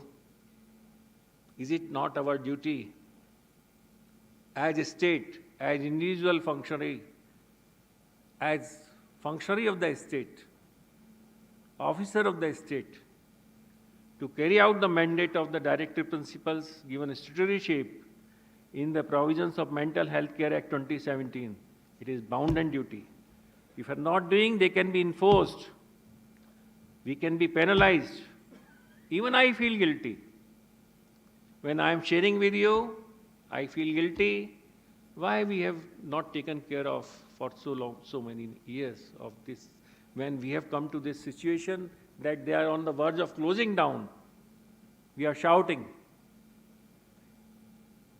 Are we also not responsible as supervisory body for laxity? Yes, we are.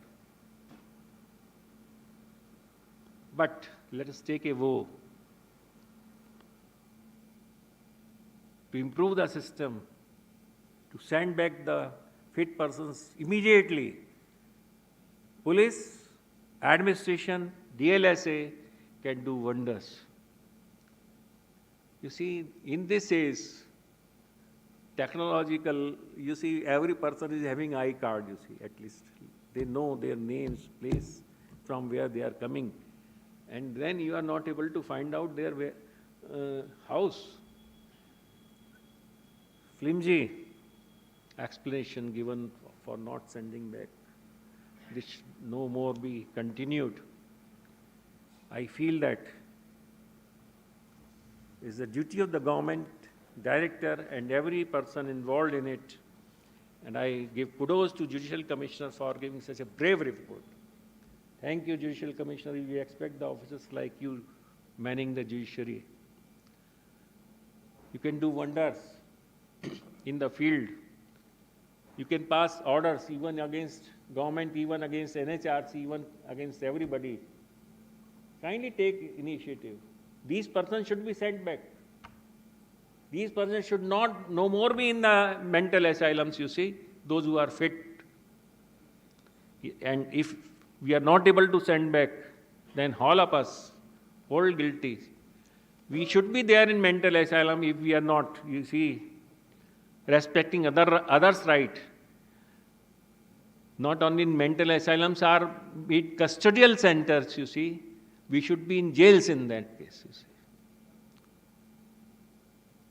Under trial prisoners who are innocent are in jail, and who are committing the crime in the face of the society on the expense of the government.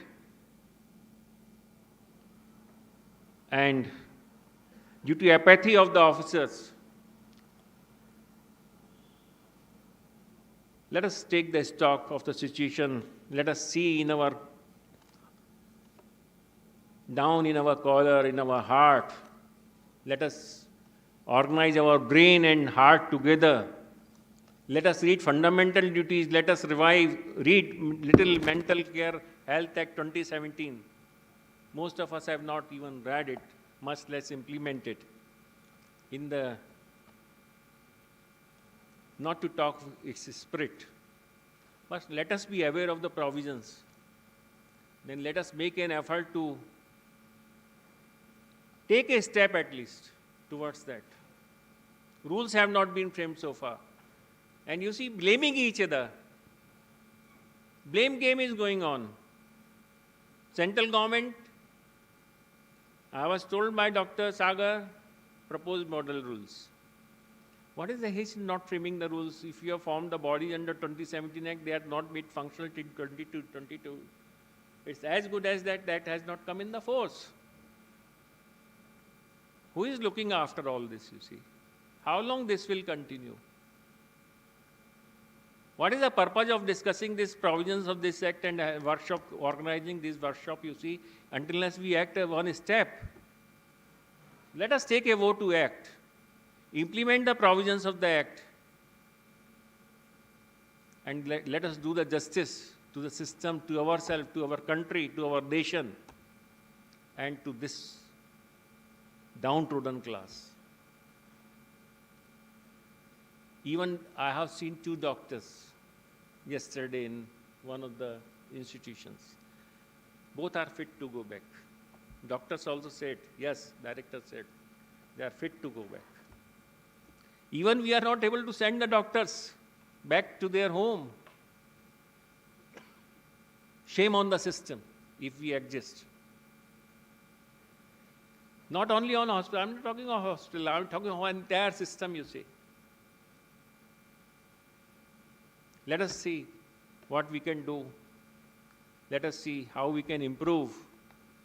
Emergency requires, it is emergency situation for these hospitals. It requires filling of the posts of faculties first, group B and C. Till then, contractual staff in adequate number but trained. Adequate remuneration, but even if no remuneration, if you are working or don't work in that remuneration, you cannot say that we are being paid less. So we'll discharge our duties in any less manner than is expected by the Act, or this charitable profession of medical care, let us not give a bad name. most noble profession is medical profession. It cannot be party to the plight of these persons like this. These asylums were not built for these purposes for which we are using them, for ulterior purpose. Our gains, personal gains, no. They were meant to serve a human. You see, we are not even to able maintain them is another thing which we should ponder. If private hospitals can manage family wards, where family can remain, why we cannot have those wards in entire huge area? Are you thinking in that direction? Prepare a plan. Single wards, they are there in private trust run hospital. Why they are not there in these two institutions of repute of national repute, you see? They should be there.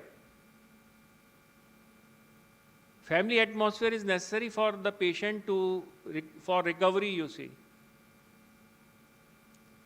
And let us not keep these places confinement. They should be taken out. They should have leisure time. They should play. They should be involved in various activities. Otherwise,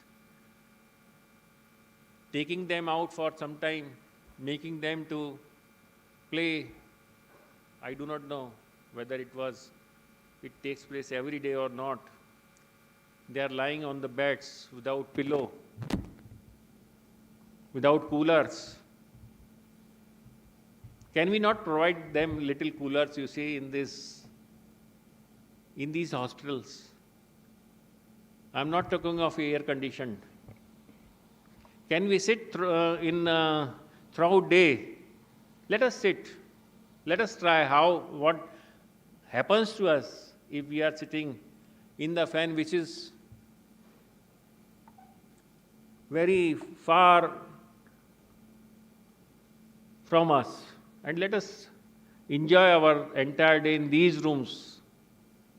Let us clean them if we are averse to sitting in these rooms. This meeting should have been organized not in here, but one of the wards. Then let us see what happens to us after 3 hours. Can we live there? We are making them to live there. They require better treatment.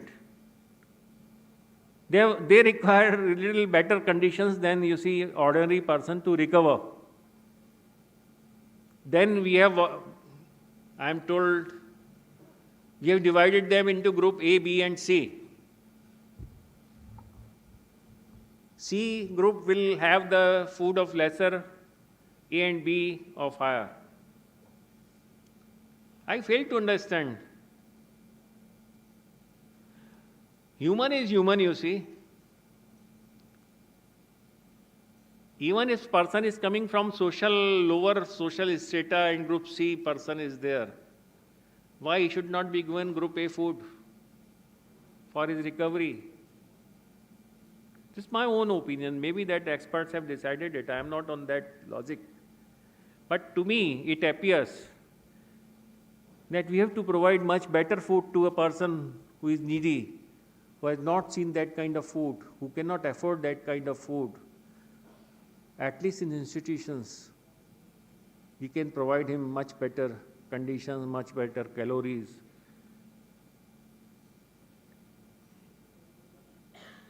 I stop at that. There are several minute things which are in my mind, but all of you know what we are doing and what we are supposed to do.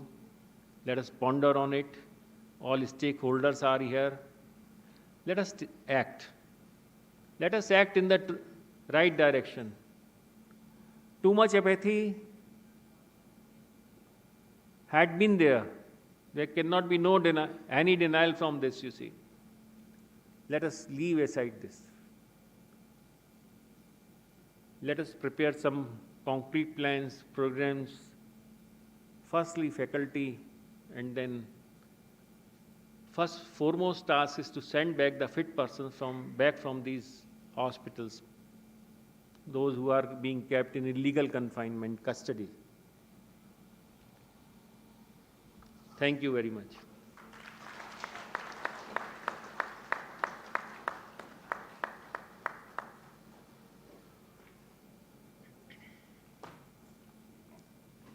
Thank you very much, sir, for your address. Now, we have come to the end of this inaugural session. After 15 minutes, we will start today's technical session. Now we are taking a short break for tea. After 15 minutes, we will assemble here again for technical session.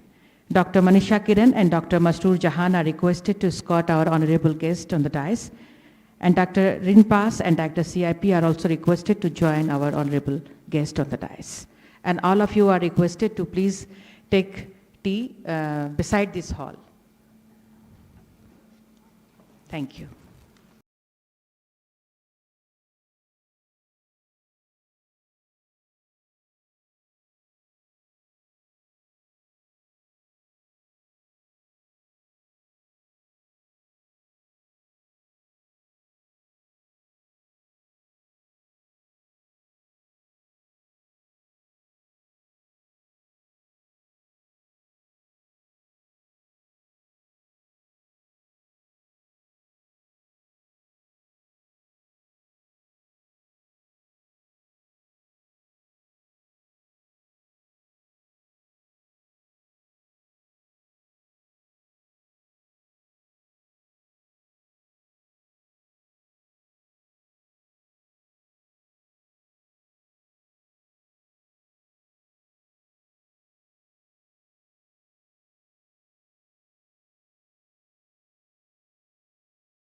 माननीय मुख्य अतिथि एवं सभी विशिष्ट अतिथिगणों का आप सभी का बहुत बहुत स्वागत करते हुए अब टेक्निकल सेशन में सबसे पहले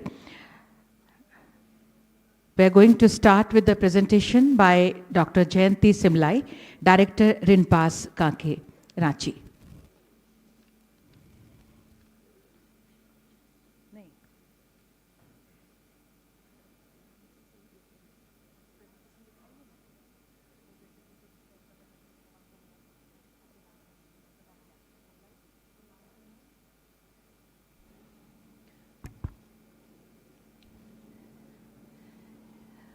Good afternoon, respected Mr. Justice Arun Mishra, Honorable Chairperson NHRC, Mr. Justice Mahesh Mittal Kumarji, Honorable Member NHRC, Dr. Dhyaneshwar Manohar Mule, Honorable Member NHRC, Mr. Rajiv Jain, Honorable Member NHRC, Shri Santosh Kumar Satpathy, Acting Chairperson SHRC, Shri Arun Kumar Singh, Additional Chief Secretary, Department of Health, Jharkhand, Shri Manoj Yadava, Director General NHRC Investigation, Shri Arun Kumar Rai, Chief Judicial Commissioner, and all the dignitaries of the dais, students of CIP, Rinpass, NRHM, RIMS, Department of Health, Home, and SHRC. Today here I am present to give a brief about the issues and challenges of Rinpass. We have been discussing about the history of Rinpass at length, and it is an autonomous institute under the government of Jharkhand, a premier institution in the area of mental health in eastern India. We follow a multidisciplinary approach to mental health problems. And the treating team consists of a psychiatrist, clinical psychologist, psychiatric social worker, and psychiatric nurse.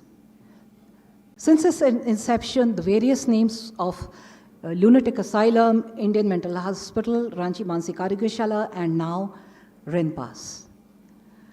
The aims and objectives of Rinpass, laid as per order of the Honorable Supreme Court, are as follows. Professional and paraprofessional training in the field of psychiatry, clinical psychology, psychiatric social work, and psychiatric nursing. Research in behavioral sciences, expansion of mental health services at community level by providing training to medical and paramedical personnel in the field, social and occupational rehabilitation for mental patients, diagnostic and therapeutic facilities for mental patients. The institute conducts various courses in the Department of Psychiatry, Psychology, and Psychiatric Social Work and Nursing. Recently, in the Department of Psychiatry, we are having 2 seats of DNB in Psychiatry, which began in 2021. MD was there since 2007. It was discontinued 3 years back. More than 20 postgraduates came out of our institute, and I have been guiding most of them. DPM also, we have had few students. Now DPM has been discontinued all over India. We also run PhD and MPhil in clinical psychology, psychiatric social work, and diploma in psychiatric nursing began in 2006, and it has been discontinued currently. The OPD attendance over the last 10 years has been good, with a fall during COVID. In the last year, the total attendance was 57,217. And this is the general OPD attendance. The purple shows the psychiatry OPD. The yellow is the ophthalmology OPD. The green is the physiotherapy OPD, and the light blue is medical OPD, and the red is for the dental OPD. We have a fully functional dental physiotherapy units and also eye. And so many patients are being catered through this. Not only patients, but also many of our officers from the government of Jharkhand come and visit us. Total admissions in the past 10 years had already been told. It is 18,661, but there has been a sharp decline because of COVID, and also because of other reasons like less Bihar patients coming to Ranchi, because we were not admitting them then, because of the excess dues but subsequently we are going to change our policy and look and see that we do not deny any kind of treatment to any patient. The average length of stay of patients indoor initially was very good. It was 54.27 days only, which rose drastically to 250 per day. And I plan to discharge all the fit patients within the next 2 weeks. The list has already been prepared, and we are going to do it immediately.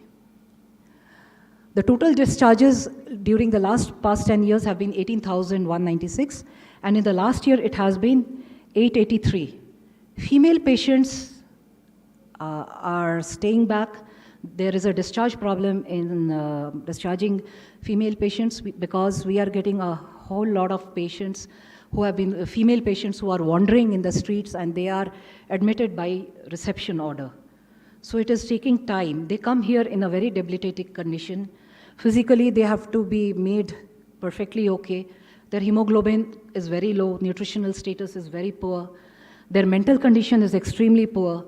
So once with psychiatric medicines and counseling and other therapies, once they are able to be coherent and they are able to understand what we are trying to tell them, we do counseling, we do regular meetings with them so that we can find their address, at least the district from which they are coming. The total admission discharge is as follows, with a decline towards the end, last 2 years. Death of indoor patients has been alarmingly high. There are various reasons. Patients who come to us in the mental hospital, they are in a very poor condition, physically very poor condition. Most of them we detect during admission having cardiac disease, thyroid problem. Some are victims of rape, prolapsed uterus. They need immediate surgery. Many are pregnant. We are getting them delivered in RIMS. We also have a patient who still has her 3-year-old son with us, and we are not able to give them a proper placement. She doesn't remember her home. So, death is also because of, because of some was for COVID, and but whatever patient comes, we immediately refer them to RIMS, and they are taken care of. But it is usually that they come with a disease prior to admission, and because of which they are having, we face this problem. Now, long stay patients, more than 90 days, it is 387, more than 6 months, it is 302, and more than 2 years, it's 255 as of today. We have a suicide prevention helpline, of which 718 have taken our help. We also have a suicide prevention clinic where less females came for help. And a total of 103 patients were seen in the year 21-22. We run special OPD clinics for psychological advice centers like stress management, psychosomatic clinic, marital family counseling clinic, women mental health clinic, de-addiction clinic, for drug as well as technology like gaming addiction, geriatric mental health care clinic, child and adolescent guidance clinic. We also have a psychosocial advice center for psychiatric social work department. We also have a legal aid in our OPD to whom we refer our patients who are facing any kind of legal problems, starting from property inheritance problem to marital discords to divorces and so on. There is a department of pathology fully equipped, and we are in the process of upgrading it. We have been having quite a strength of patients who are investigated. It is customary for every indoor patient.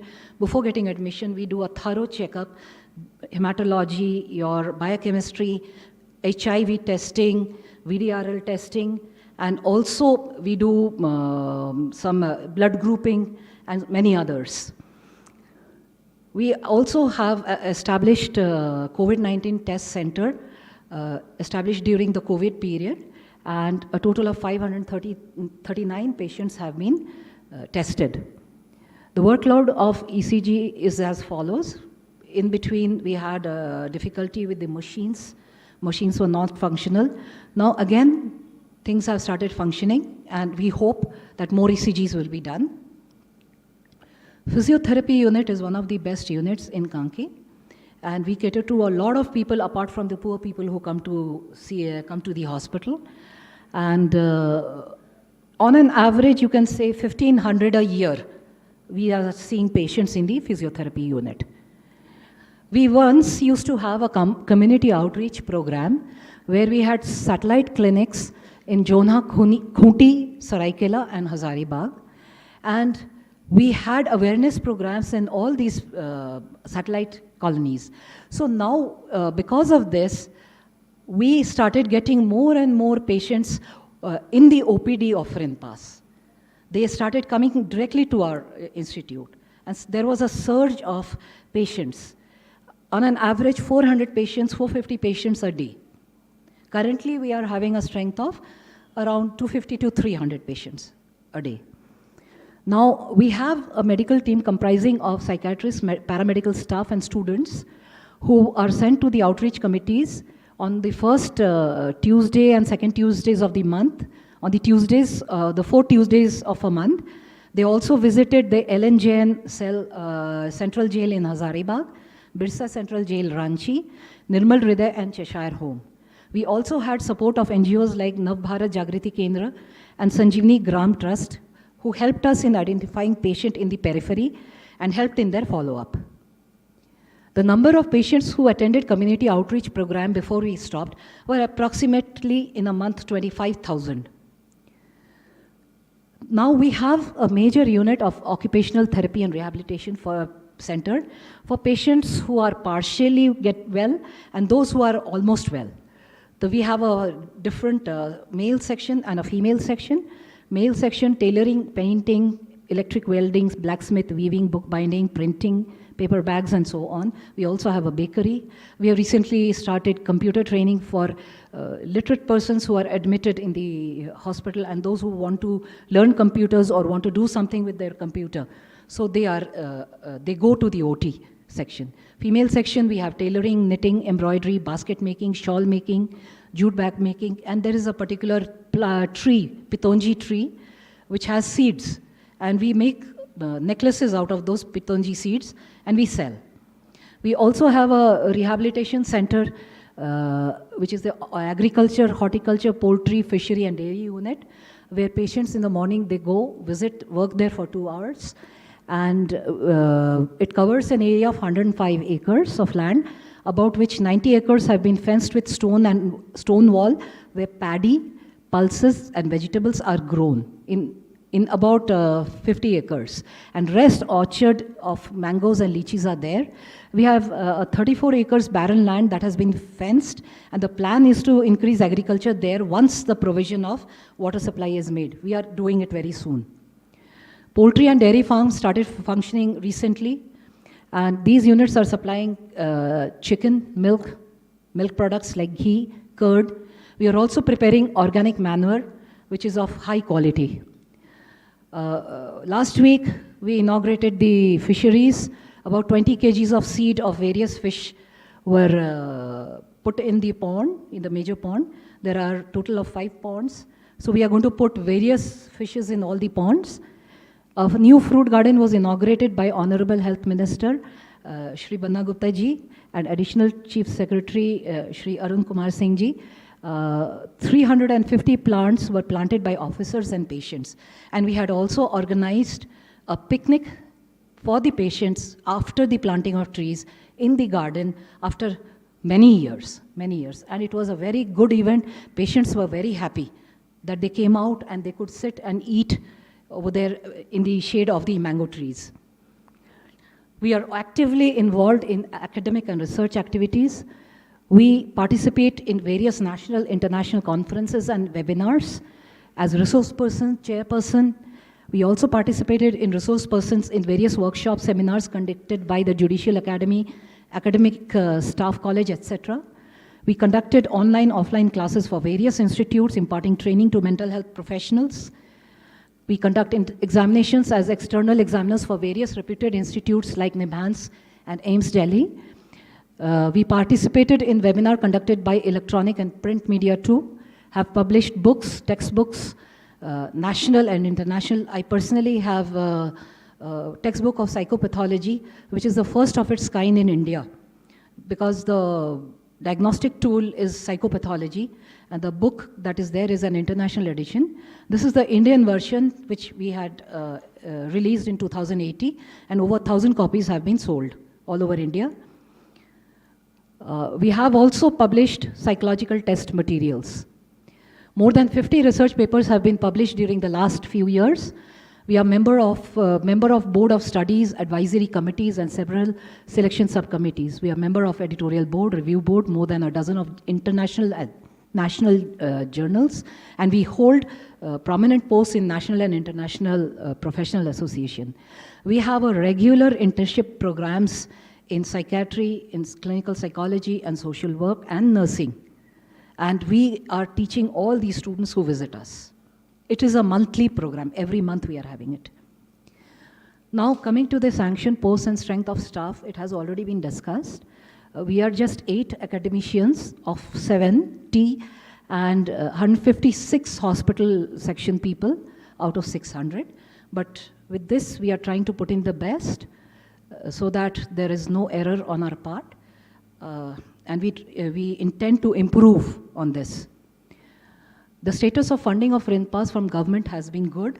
We have never been suffocated by being given less funds. Funds was never a problem for us. In plan, we got 15 into 10 to the power 7 rupees. Non-plan, 29046700.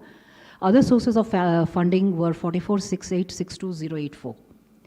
The budget summary for the last year, I would say, it was receipt grant was 38541800, and expenditure was 3036876685.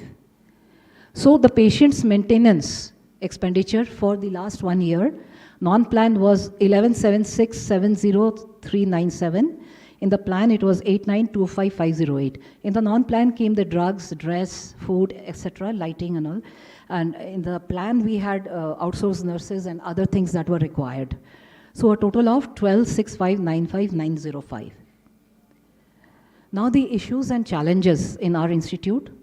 More than 80% posts are vacant. Last recruitment was done in 2007. I personally joined in 2005. Staffing pattern and service rule, there is need for revision of pay scale of faculty members and specialists, because Ranchi being a small city, there is no attraction for outsiders to come and work here. Unless the pay scale is good, we will not get a good quality of faculty. We cannot excel if we don't have a good faculty, and for that, the pay scale has to be good. And at least it should be at par with RIMS, who's getting AIMS salary. Then long stay patients discharge is a problem, I admit, and immediately I will take care of it, and I'll assure within 10 days, I'll put in my A and I'll send report to the concerned offices after I have done.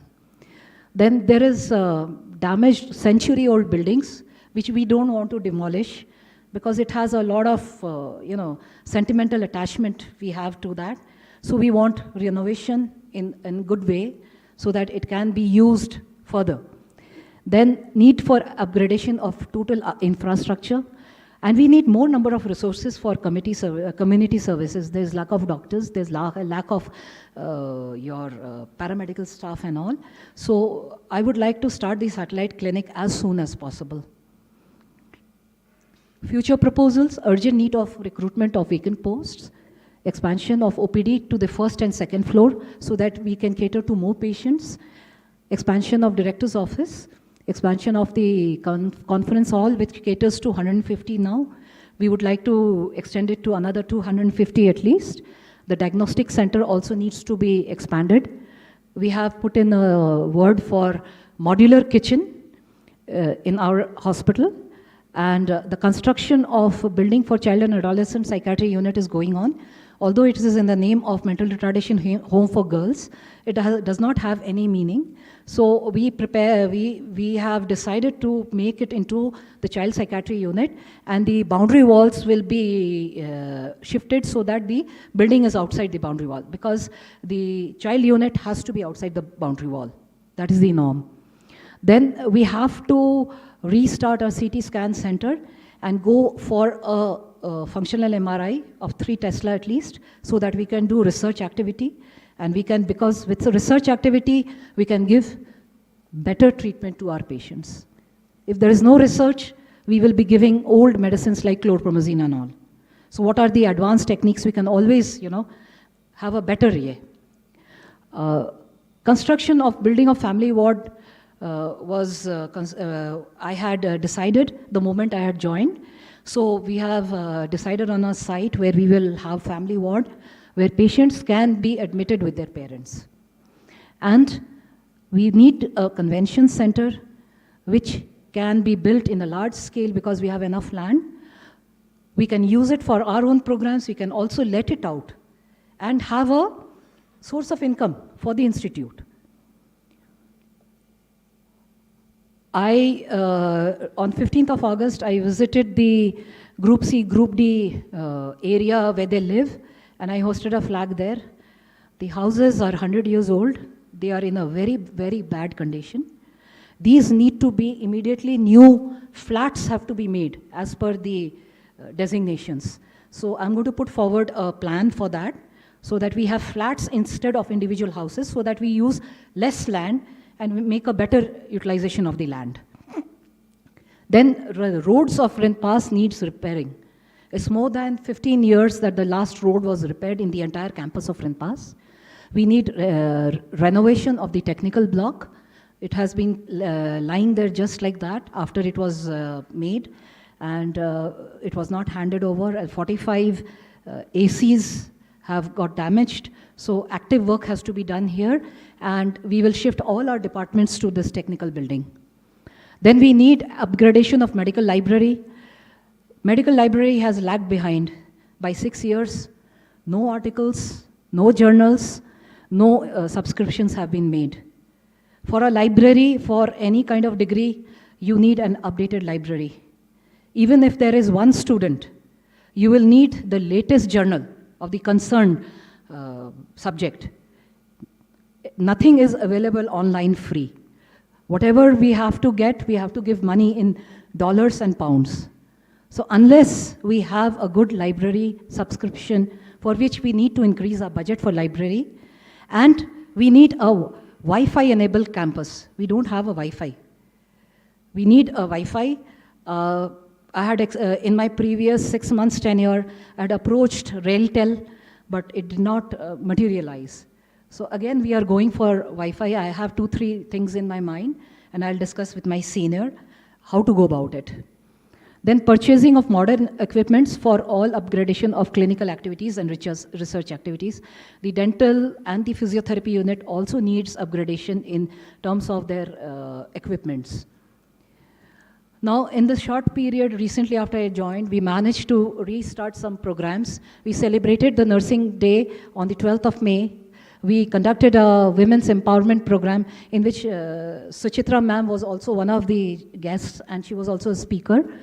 On 16th May, we celebrated World Schizophrenia Day, inaugurated the poultry section, rehabilitation wing, World No Tobacco Day, World Environment Day, rehabilitation wing, sensitization program on transgender. This was something new we did. We got people from Jamshedpur, the transgenders, they came, and we had a workshop, a brief workshop, and we have assured them of rights to access medical help. They are denied medical help in all setups. So we have told them that you are welcome anytime, whenever you are having any mental stress or any kind of problem, you are free to come to Rinpass. We also had organized a World Yoga Day, and there was a national workshop on family therapy and assessment and intervention, lasted for 1.5 days. And in the media section, I happened to meet a person from Delhi, from a production house, who was interested in having a joint collaboration with Rinpass to destigmatize the mental illness in the media front. So we just arranged for a brief tribal song. They came with artists and all, and we prepared a song with a theme where a patient who's mentally ill admitted in Rinpass gets discharged, and how he is, how he is treated by his girlfriend, his family members. And this has been put on the YouTube. And we are thinking of doing more such steps in future. Thank you so much for your patient listening.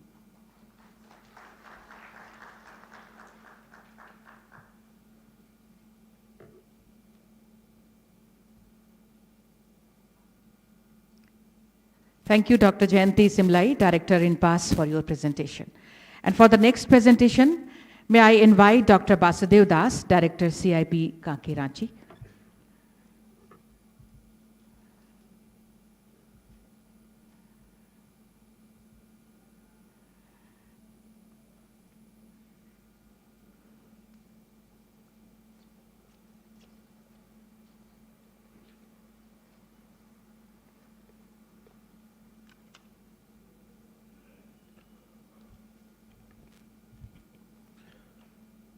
Respected Justice Arun Mishra, Honorable Chairperson NHRC, Justice Mahesh Mittal Kumar, Honorable Member NHRC, Dr.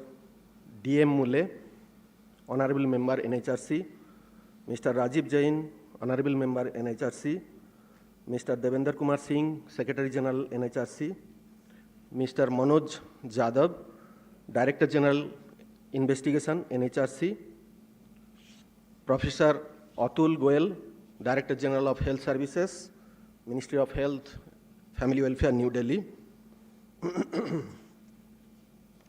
Professor Pratima Murthy, Director NIMHANS, who is attending the session online, Professor Rajesh Sagar, AIMS, Delhi, Arun Kumar Singh, Additional Chief Secretary, Department of Health, Government of Jharkhand, Dr. Nitin Madan Kulkarni, Divisional Commissioner, Ranchi, Dr. Jayati Simlai, Director Rinpass. So after the exhaustive presentation of Rinpass, since we are running out of time, I will try to be brief, try to focus on the issues and challenges of CIP, what we are facing.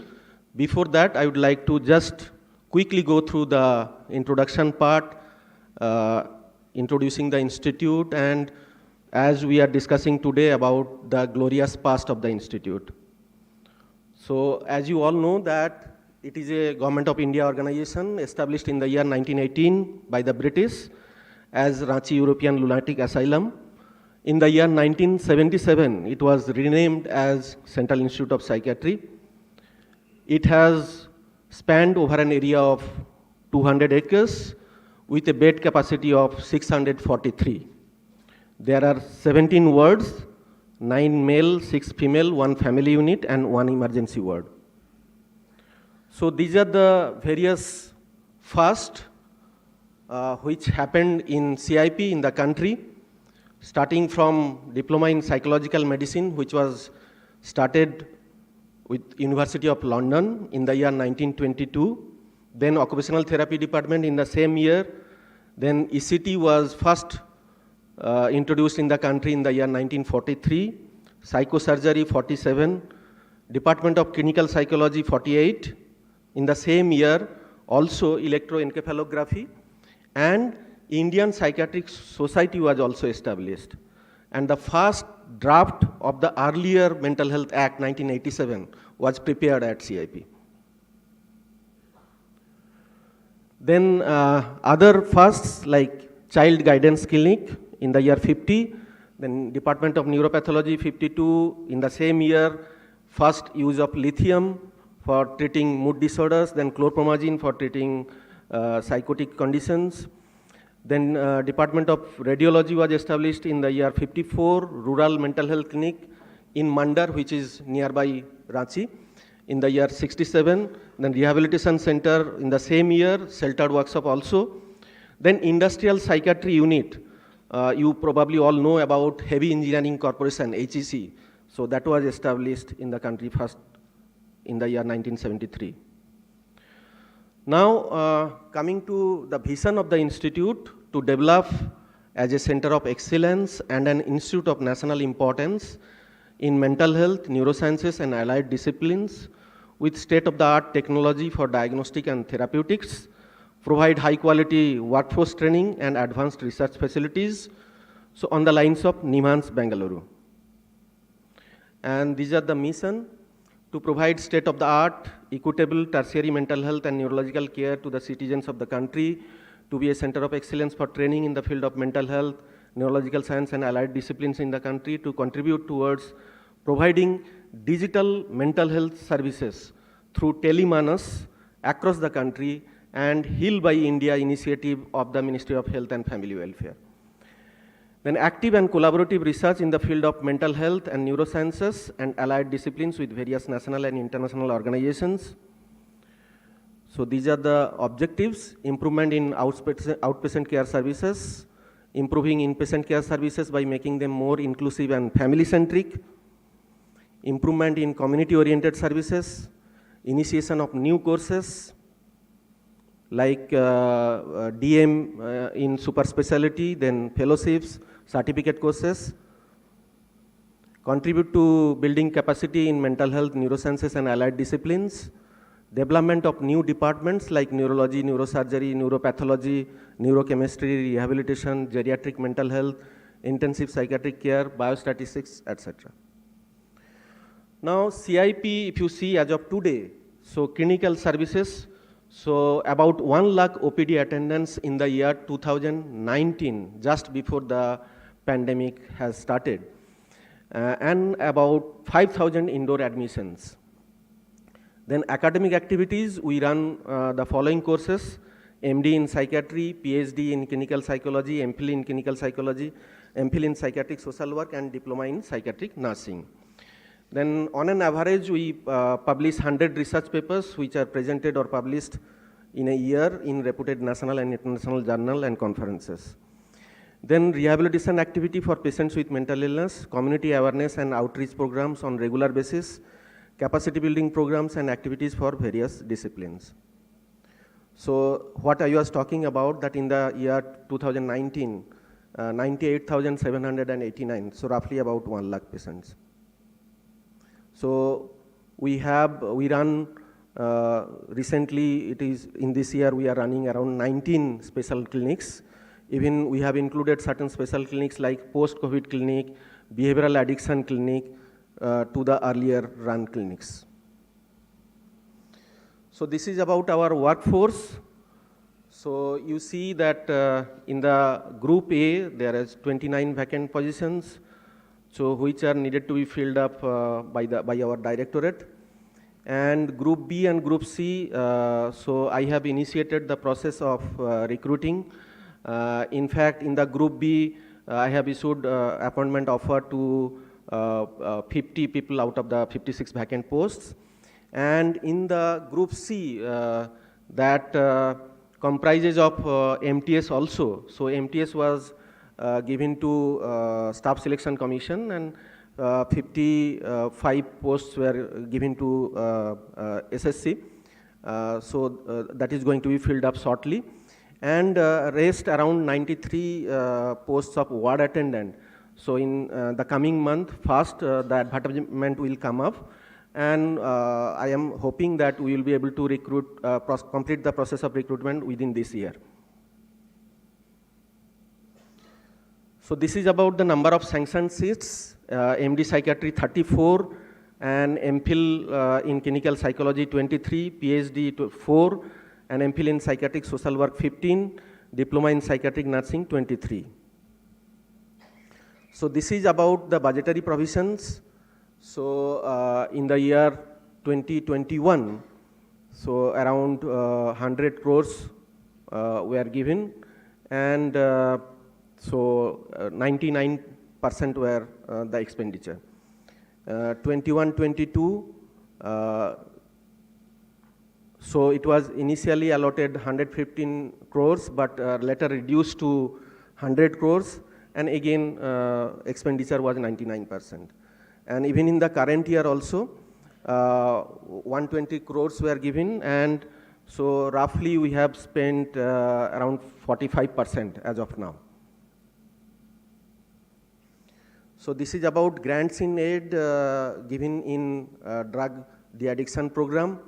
So even last year also, so it is fixed allotment, like 1 crore 25,000, 25 lakhs.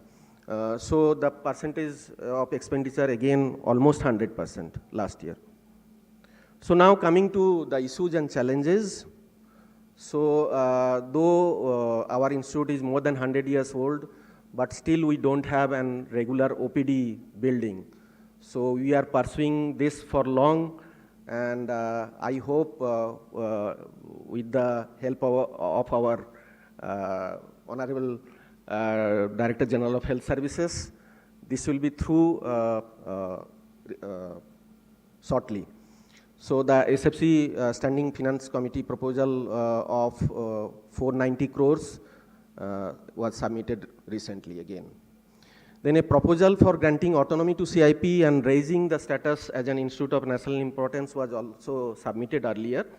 But as advised by our directorate that not to pursue this now, we first get the SFC proposal through, then to pursue it.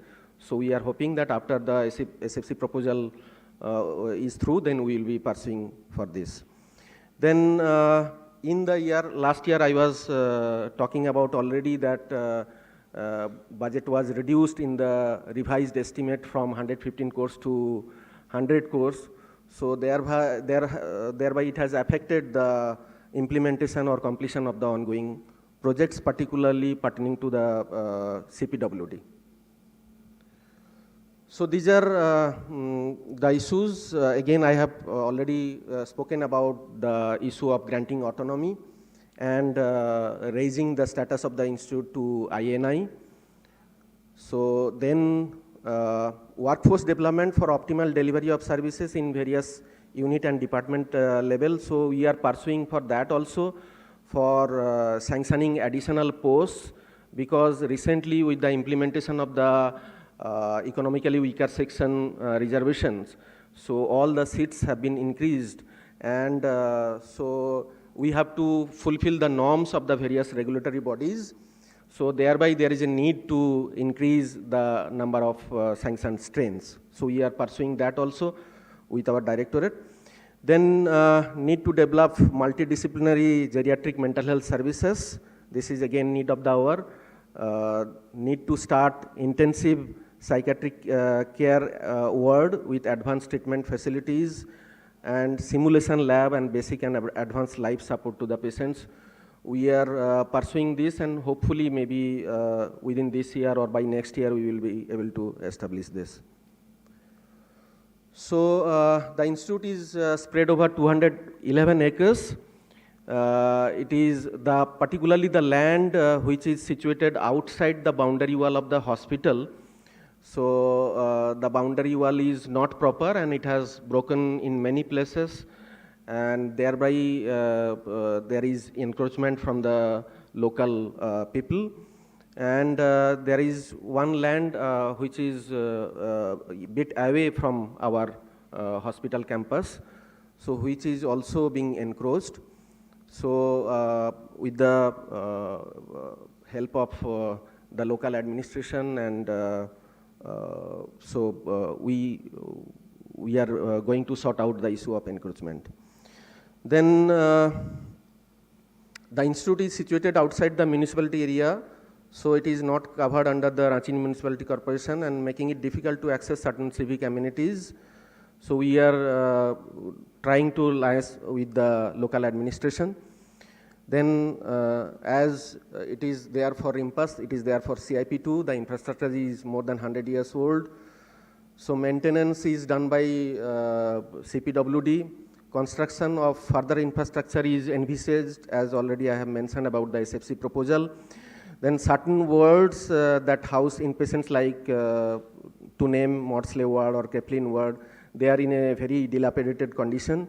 Renovation is not possible due to paucity of funds, and we have another need, that is that executive engineers of CPWD civil and electrical should be stationed at CIP. Then existing CT scan machine is old, and so it is the manufacturer is telling that it is no more serviceable, so we need to replace it with one new machine. Then optimizing the security services. So we have sent the proposal for engagement of additional security guards. So we are expecting approval from the directorate shortly.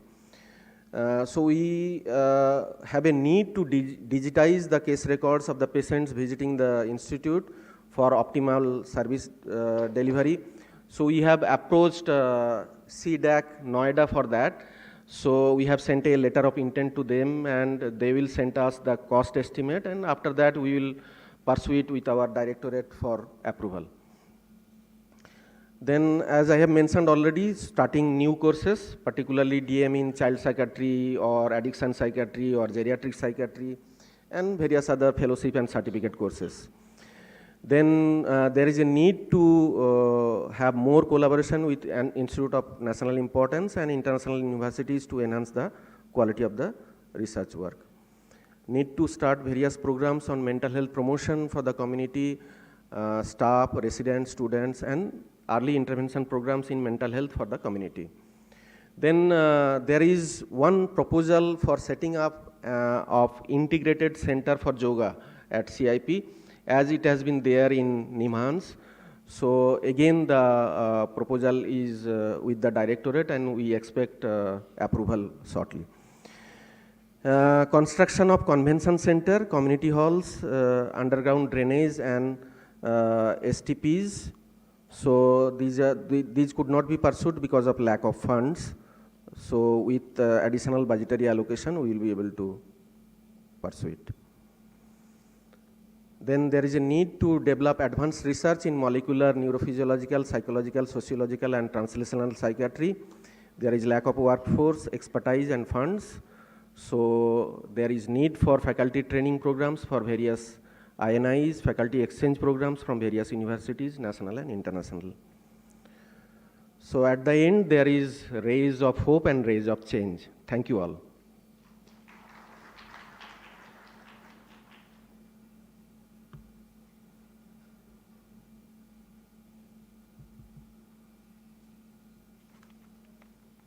Thank you very much, sir, for your presentation. Now I would like to invite Shri Arun Kumar Singh, Additional Chief Secretary, Department of Health, Education and Family Welfare, Government of Jharkhand, for your presentation, sir, on status of implementation of the Mental Health Care Act 2017 in Jharkhand.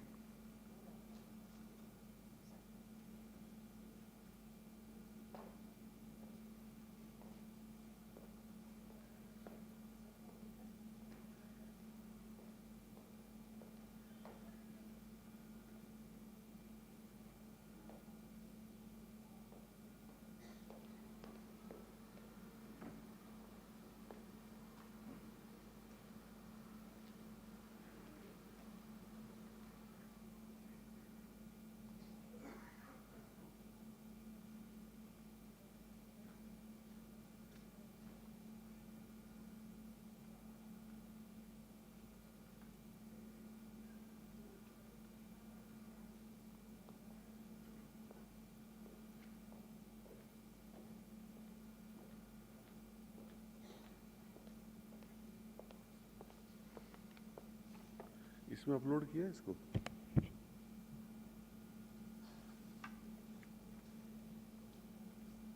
Upload किया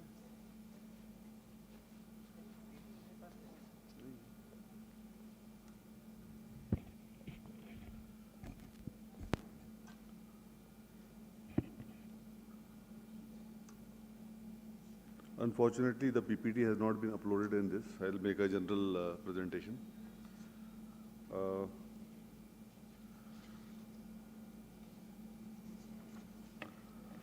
Mental Health Care Act 2017 came into force on May 29, 2018 with the objective of providing mental health care and services for persons with mental illness and to protect, promote and fulfill the rights of such person during delivery of services. The Government of India has already sent us the model Central Mental Health Rules, and we are under the process of formulating and promulgating the rules.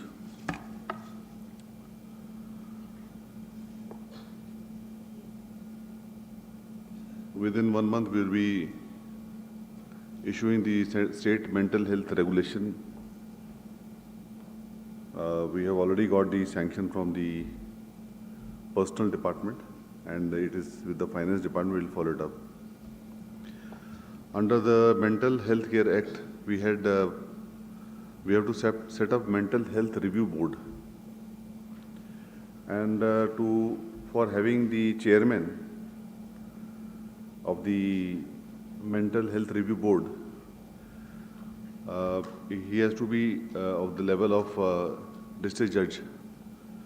So we have requested Honorable High Court to give us concurrence to the Department of Law so that we can set up the Mental Health Review Board.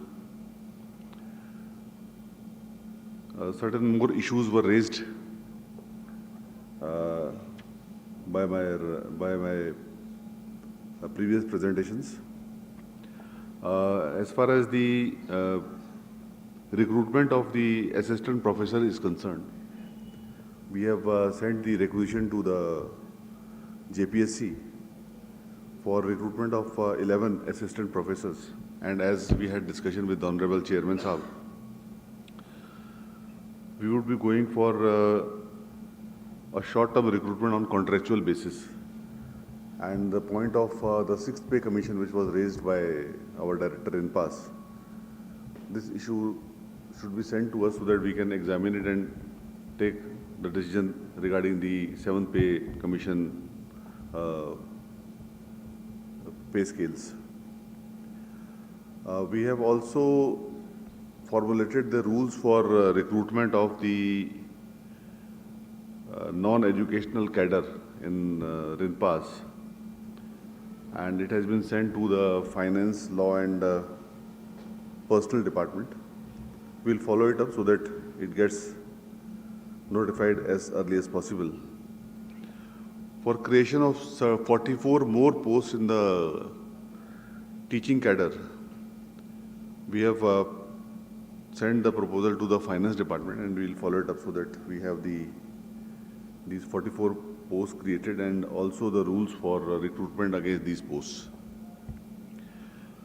We have, as you are aware, we have already set up the State Mental Health Authority in 2018, and we have held 4 meetings of this authority, and the issues which have been flagged today would be taken up in the next meeting of the State Mental Health Authority, and we would resolve them.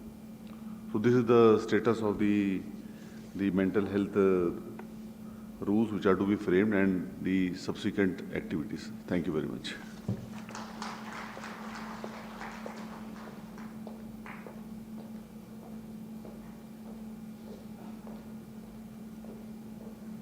Thank you very much, sir, for your presentation. Now, I would like to invite Dr. Professor Rajesh Sagar, Psychiatry Department, AIIMS Ranchi, for your comments, sir.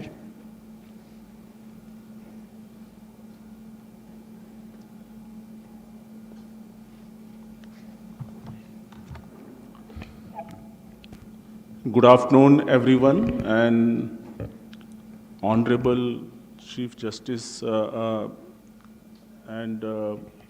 Chairperson NHRC, Honorable Members, Mr. M.M. Kumar, Mr. Rajiv Jain, Dr. Mole, and Mr. Devinder Singh, and all staff of and officers and everyone who are present here of NHRC, of CIP Ranchi and Rinpass, Director of CIP, Dr. Das, and Director of RINPAS, Dr. Jayati, our DGHS, Dr. Atul Goyal, and everyone who are present here.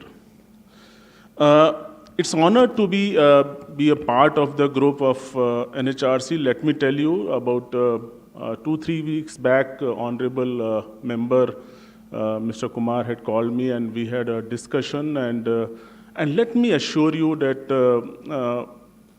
NHRC, we are fortunate that we are grateful that some of the changes which has happened in the country, I can say, it is because of NHRC intervention. I can say from as a mental health professional, and we have seen that, at least I have followed, because I have worked with ministry for almost more than, I would say 17, 18 years.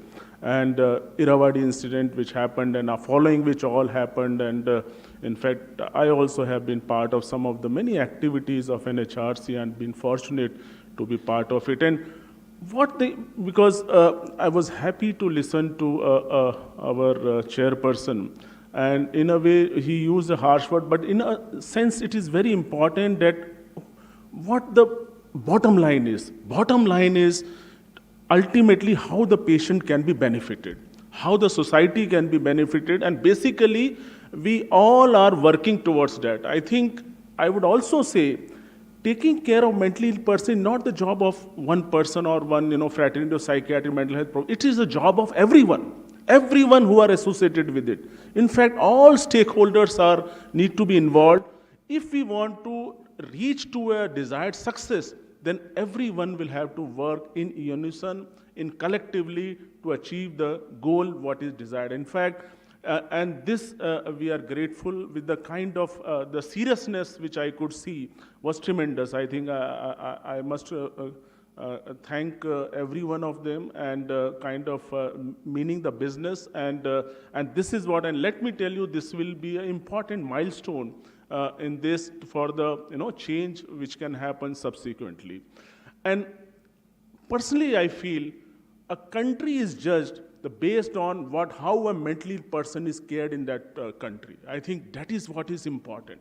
And being in this field, I know that there are many issues. In fact, always we say that, okay, for mentally ill we have an act. Why not we have an act for, let's say, malaria or dengue? Because here it's different, because there's the exploitation, human right issue, and so on.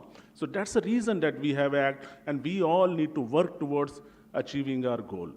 So just coming back to, I will tell you, 4 years ago, I was in CIP, where as a Honorable Supreme Court had asked a CMHA, I am a member of CMHA, had asked to do the inspection of 3 central government institutions, like Nimhans, CIP Ranchi, and Tejpur, which we did on 18, and made about 300-page report submitted to the ministry and then to the court.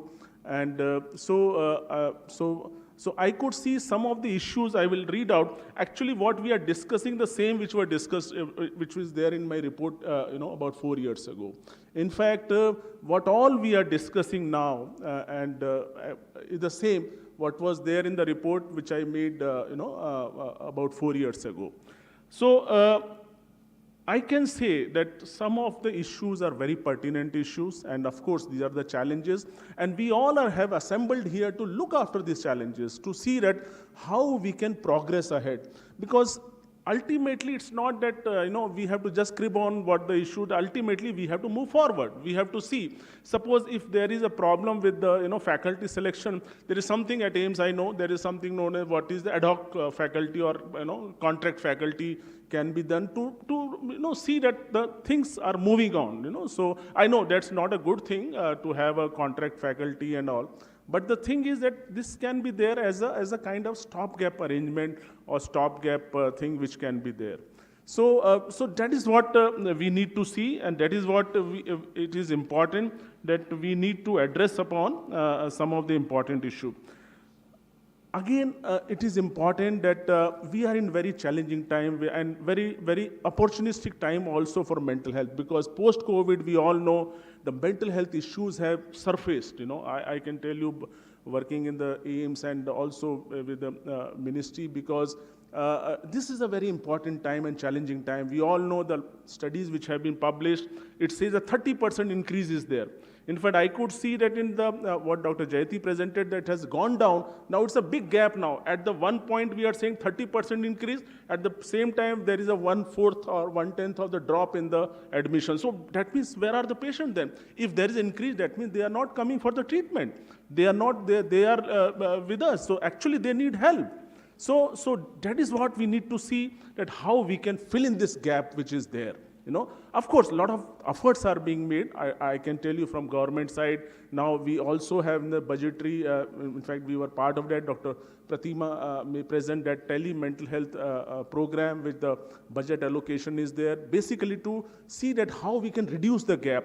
Mental illness has a huge gap at the tune of 80 to 90%. No other illness will have such a huge gap. So I think that this is what is, these are some of the important issues which we need to address. And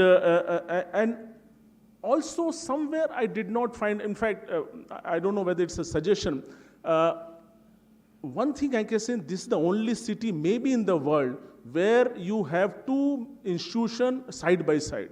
I don't think anywhere in the world you'll have this kind of, institute. So at the same time, so coordination can be there. Like I could see CT scan at Rinpass, CT scan. If it is there in CIP, why not you take the coordination? Why not you take the help of, in a way, of each other? And how, this can be seen as a, I know they are with a different ministry. Sometimes it is difficult, but what is important is they can be seen as one. As I am saying, ultimately the end user bottom line is benefit for the patient, benefit for the family. I think that is what we need to see. Now, based on the report, I'm just reading out some of the things which I have mentioned 4 years ago in the report. Of course, I am submitting that. What I had mentioned is that it is a huge land area, which is a very, very, I would say, a plus point, which country. In fact, that is what I have mentioned, that this land can be used for the state-of-the-art, not only for city, but the whole state of, I would say, Jharkhand, not only Jharkhand, but the whole region. It can be utilized and used for that purpose. In fact, that was my first point. And the other point which we have been discussing, that those who are already recovered patient, we need to send them back to the family. And also have mentioned specifically, appropriate program needs to be there for reintegration and mainstreaming them in the society. Those who have recovered, I think, and that is why the efforts are needed from the other side where they can be employed. I know there are certain private organizations where they take person with mentally ill, some reservation is there. So I think we need to see that these patients who have recovered, how they can be mainstream in the society, and the work is very important, and their services can be used for their effective workforce. They can be a part of important workforce. So we need to look from that side also, and that is what I had mentioned in the report, that some of those programs can be there where it can be done. Of course, we have discussion about infrastructure also, where it was mentioned, it's a 100-year-old building, we could see that, and of course that needs upgradation. And infrastructure and cleanliness again was mentioned.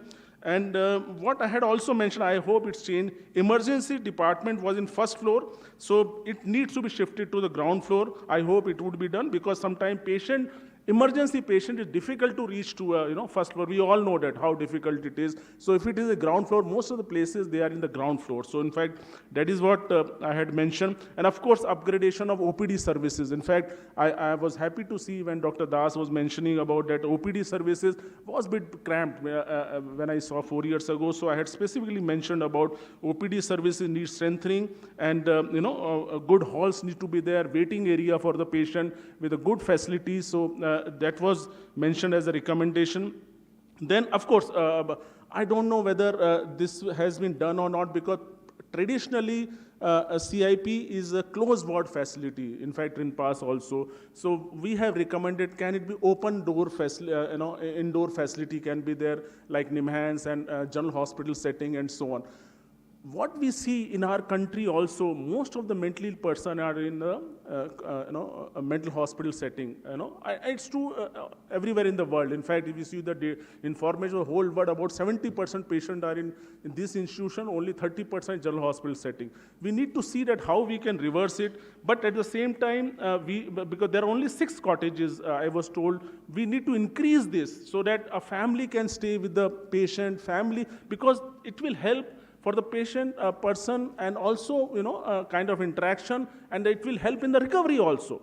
And I completely agree that rehabilitation is not something which has to be started once the recovery is done, then you start the recovery. Rehabilitation starts from day one itself. Day one itself, and when the family is around, so of course that was one of the important points I had mentioned, to have more of open ward facilities, the way we have in the general hospital setting.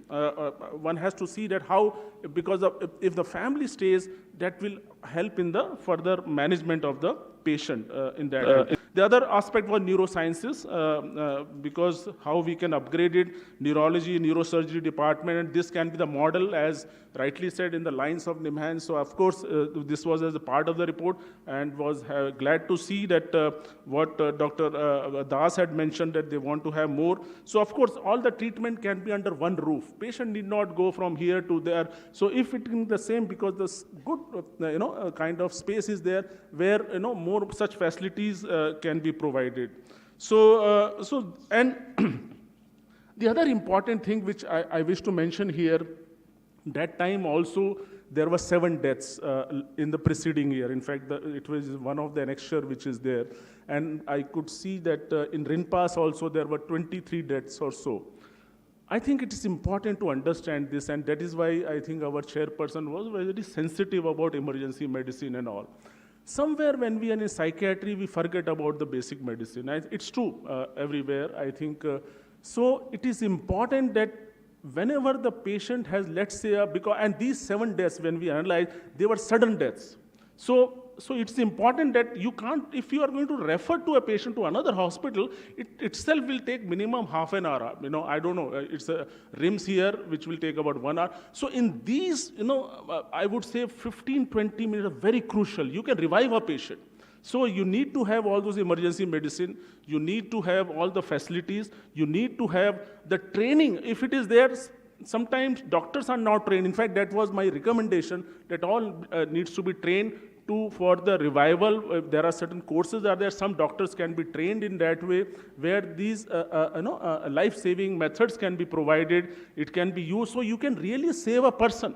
I can tell you that you can, because what we need to know is psychiatric patients have, we all know the evidence, they have average lifespan is shortened by 10 years. These are evidence-based I am talking about. So if it's shortened by 10 years, and they have more chances of having heart disease because of number of factors. So they are bound to have more of physical problem, medical problems, and so on. So that is why, and some of the deaths which have happened, we need to see that how we can take care of that, how we can, in a way, have the interaction with our physicians, with our hospital, even emergency services which need to be there itself, so that we can have a CPR and other, can be initiated there itself. So this is the important point, I think, and we can, and I'm sure with this we can cut down some of the, some of the mishappening which are taking place.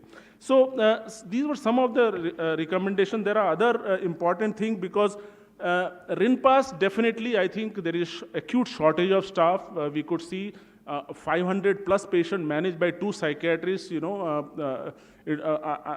do not know how you are able to do it, because that's a total mismatch in a way. If we tell to any of our international colleague, they will not believe it actually, in that way. So we have to see how, and of course we collectively need to work towards it, where we need to have, at least structure needs to be in place. There is no way we can avoid. We need to see that how we need to do, and of course, the community outreach program. I could see that there's a drop in the Rinpass when I was going through the report, a complete drop in the outreach program. There is a longer average stay. So I think we need to see all those points, and I am sure with this type of interaction, and we all are there to support you, and if any help is required and support is required from our side, we are completely there. And because I can tell you, because I would say in our country, Ranchi can be the model psychiatric city of the country. Because this is the historical place. No other place has this kind of thing available. So in the future, I definitely see the vision is that this can act as a model city taking care of psychiatric patients. If you build it up, so people will attract, because always there is a push factor and pull factor. You say the people don't come. If you develop in that way, then all will want to come here only. They would say, we want to come to Ranchi only. We want to come to CIP. We want to work in Rinpass. So that should be there, that way. And we all are there to help you. Of course, if there is anything required from my side, I am happy to help. Of course, with lack of time, I think I will stop here. There are so many things to say, but wonderful to be part of this group. And I am sure this meeting and this interaction will help you, and this will go a long way in that way. Thank you so much. Thank you. Thank you so much.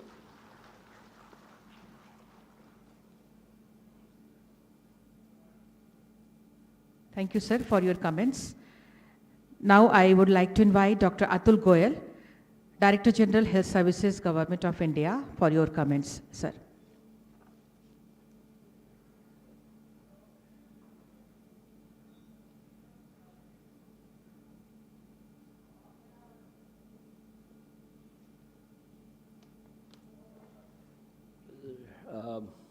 Honorable Justice Arun Mishra, other respectable members of the NHRC, people from the administration of Jharkhand state, my own colleagues from the two institutes, and friends in the audience. Well, my first interaction with HRC was at Gwalior, when I was called in to attend a program regarding the Gwalior mental asylum or mental hospital or Mansik Arogya Shala, whatever you may say. And let me tell you, the interaction was excellent. Although all the members of the NHRC, they appear tough outside, they have soft hearts and are out to do something good for mental health care in India. And I am in full support and agreement with whatever they say. I would seek the permission of Justice Arun Mishra to be myself a little harsh when I when I give my comments today. And it will be harsh not just for my own fraternity, it may be harsh even for the administration and people in general, society at large. The problems that are faced by RIMP as well as CIP are not different from the problems that the society faces at large. You see, we need to look at the fact why people do not join government service or are not willing to serve the government of India. It's a question that each one of us in the administration, whether we are medical administrators or non-medical administrators, we need to ask us. The people who are joining today are either joining for a 9-to-4 job or for something which gives a little facilities in terms of leave or other things. Then why do processes in the government take so long? Like Dr. Das mentioned about things pending in the directorate. Well, Dr. Das, things are not pending in the directorate. It is beyond the directorate. It is not even in the health ministry, as the additional health secretary of Jharkhand mentioned. It's in the finance region. It's in the department of DOPT. It's an accepted fact in the health ministry that if new posts have to be sanctioned, it takes 6 months to 1 year. It's an accepted fact. How do we change this process? This the government has to think, and as Justice Arun Mishra said, government, we are the government. Each one of us are part of the government. We have to look at that. Then, why does the society at large lack a sense of empathy? It's not just limited to the doctors. Society as a whole is lacking in empathy. And are we also creating stresses? Now, for example, I would see the visit of the NHRC not as a stress, but as an opportunity to improve, to opportunity to get better.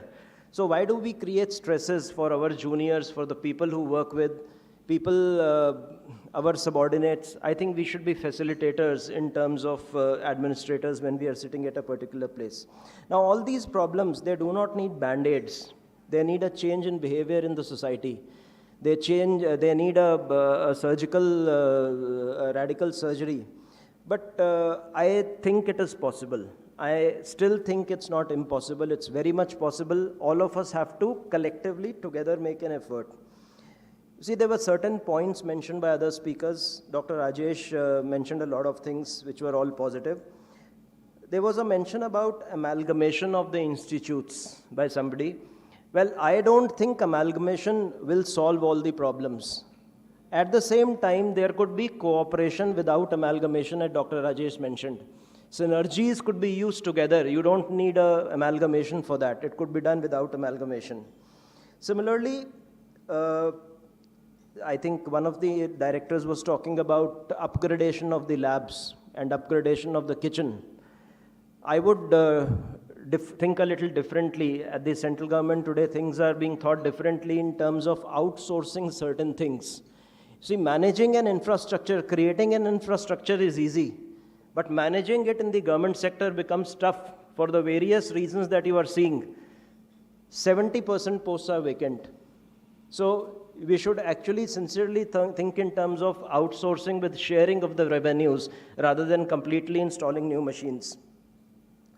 Then Dr. Das was mentioning about computerization of the records and his talk with CDAC. I would advise he would give up on CDAC. NIC is preparing a HMIS 2 module, which will be free for use even for private hospitals. So that is a much easily available module. We could go with that. Private sector definitely runs better because it does not waste resources. It takes care of its personnel as well. However, private sector has its own problems. We in the government sector cater to a very different sector of population. And that brings me to another point. We are talking of family wards. We at times cater to families where they are daily bread earners and they don't wish to stay in the hospital with the patients. So we have to look at that aspect also. If they stay for a month, month and a half in the hospital, well, the economy of the family is affected. That point also has to be considered. Similarly, one mention about research. Yes, research is important. It's extremely important for growth. But research can never be at the expense of patient care. It can at best be seen as a byproduct of patient care. Patient care is the first and foremost thing of any medical personnel or any medical administrator as well. We would actually like to, there was a mention about the use of funds, 12 crores towards patient care, but a large fund out of that is actually going towards the appointment of personnel who are used for patient care. What actual fund go to the creation of amenities for patient care, that needs to be mentioned. The proportion needs to be seen.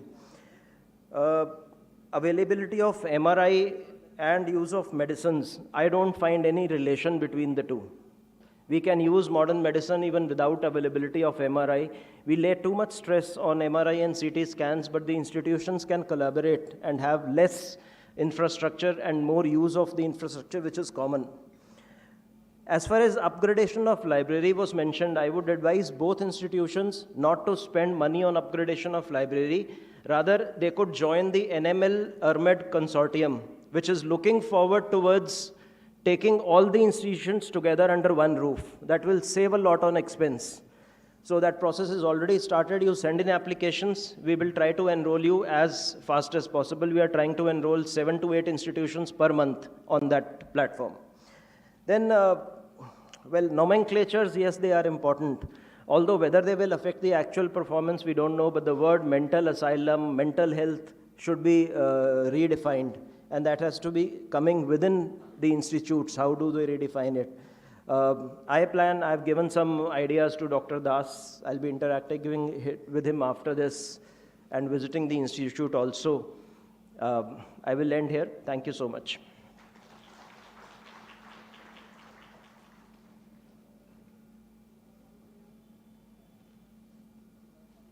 Thank you very much, sir, for your comments.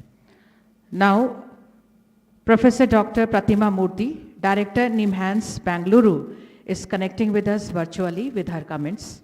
Welcome, ma'am. Thank you very much. I hope you can hear me clearly. Honorable Chairperson, honorable members of the NHRC, the DGHS, dignitaries from the NHRC and the state,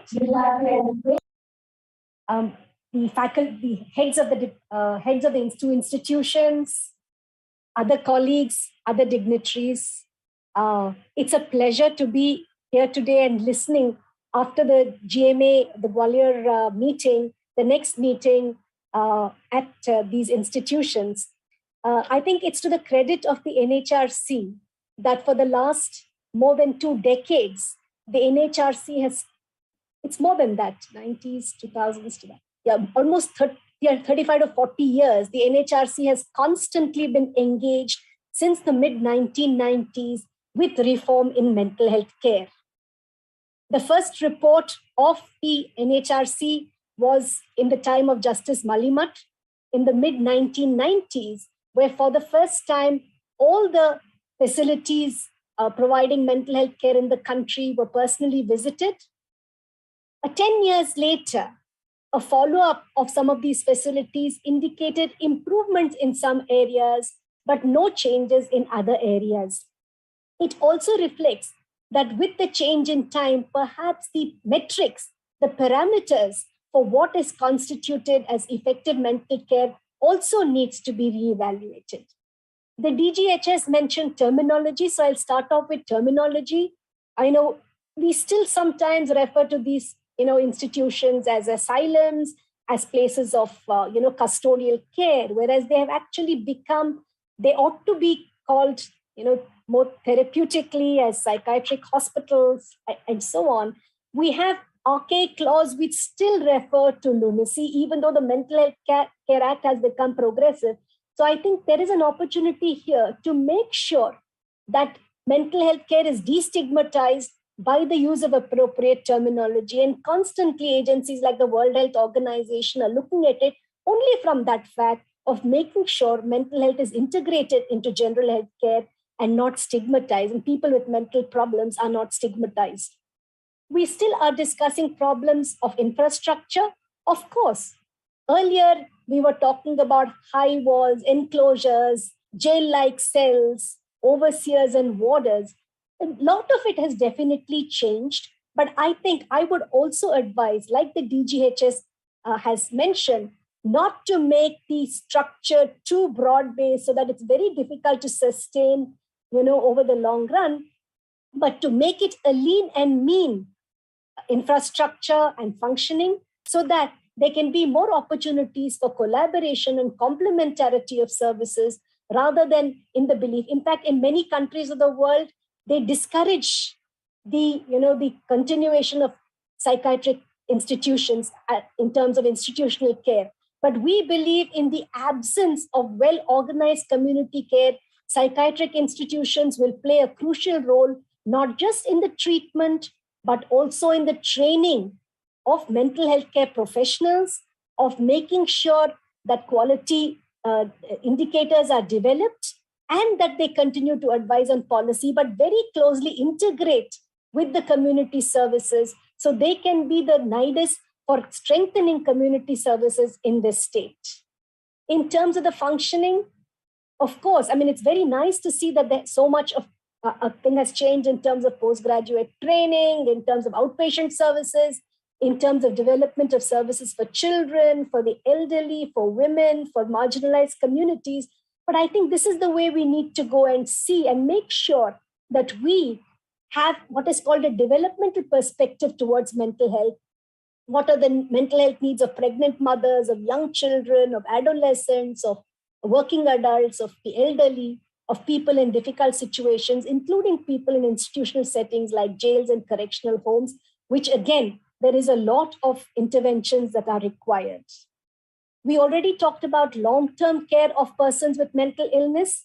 There is a great need for rehabilitation, reintegration, looking at issues like education, employment, identity, dignity, financial support, particularly for families. Unlike in other countries, families are still the primary support that we have for people, particularly with severe mental illness.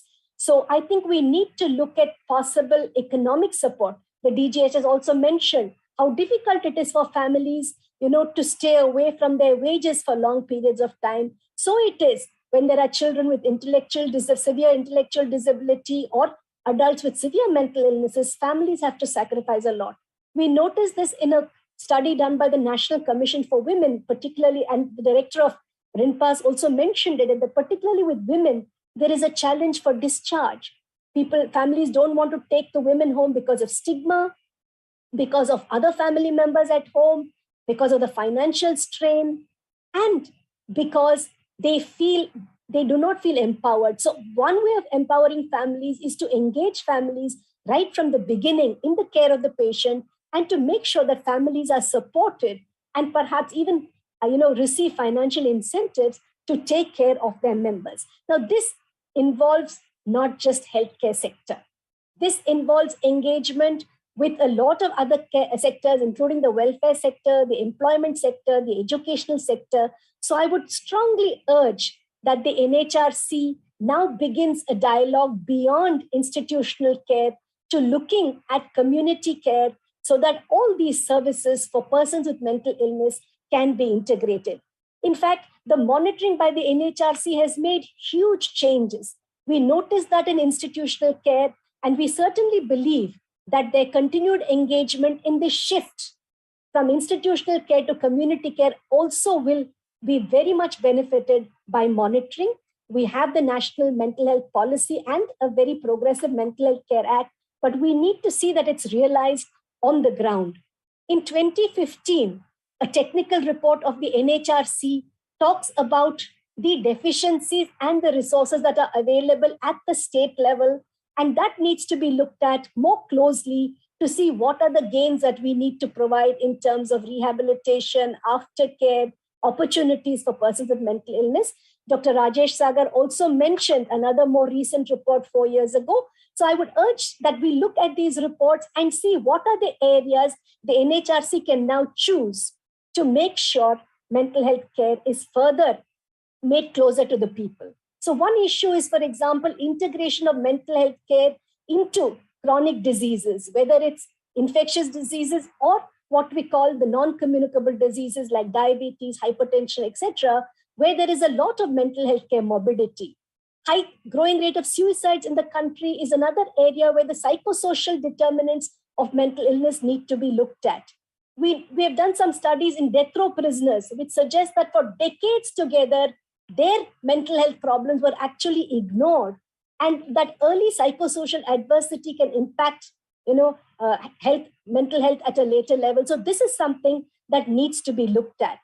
We are now looking at tele-mental health initiatives, and the Telemanas initiative hopefully will reduce the treatment gap, which, as colleagues mentioned, is very, very high in our country, to see that everybody with mental health care needs, which lie on a spectrum from maybe distress, psychological distress, to severe mental illness, they're helped, they're counseled, but also more importantly, directed towards getting mental health care from the appropriate services, especially for the poor and disenfranchised.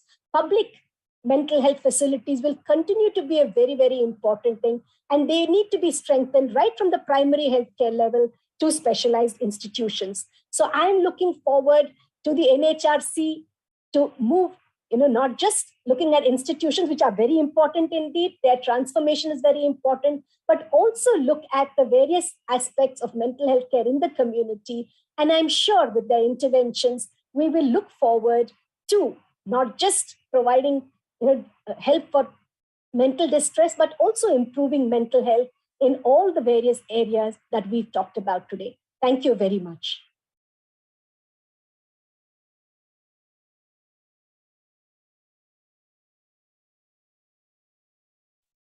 Thank you very much, ma'am, for your comments. Thanks again. And now this is time for open house, but before open house, I would like to invite our honorable guest on the dais Dr. Amul Ranjan and Dr. Bhuvan is requested to escort our honorable guest to the dais, please. May I invite Justice Arun Mishra, Honorable Chairperson, NHRC.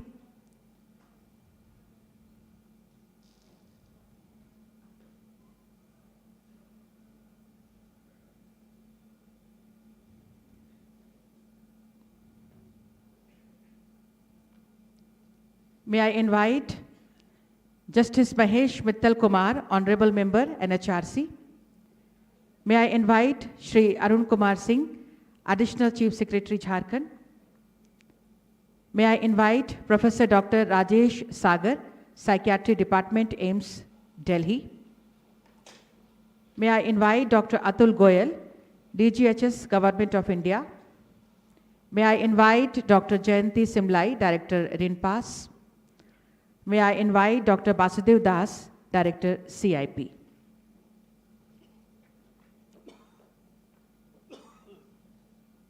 आप सभी का मंच पर पुनः हम बहुत बहुत स्वागत करते हैं, अभिनंदन करते हैं. And Dr. Prashant and Dr. Arvind kindly volunteer for the open session in the house.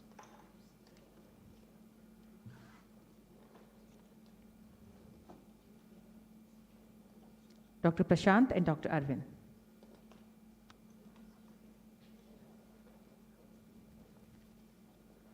और आप में से कोई भी सवाल, if anybody wants to say something, you can raise your hands.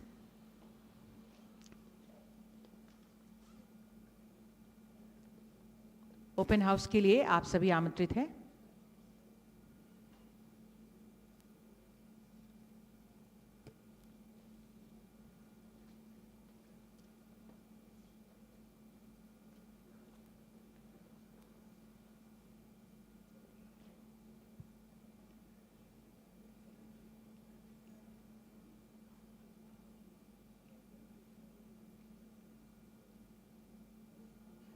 किन्हीं को कुछ पूछना हो तो आप बता सकते हैं सर.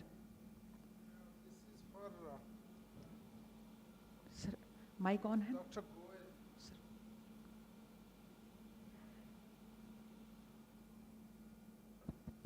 नीचे से. This is for Dr. Goel. Can you just brief us about the latest position regarding, converting CIP into an institution of national repute? I think as a proposal was sent in 2017. If I remember, the Union Health Secretary came down. It was widely discussed and it was agreed to. Then what has happened is nothing we are hearing from 17 onwards. Can you tell us the latest position?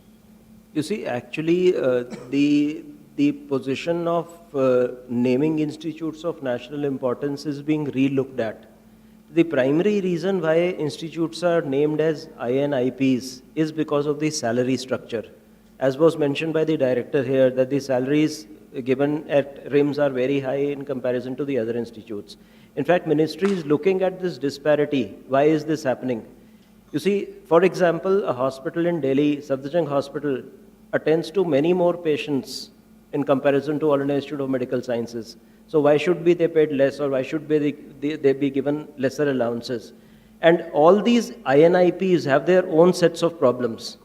The problems are not solved by making the institutes INIPs. We are talking of autonomy. I've already told Dr. Das I'm already looking forward to giving him more autonomy within the system.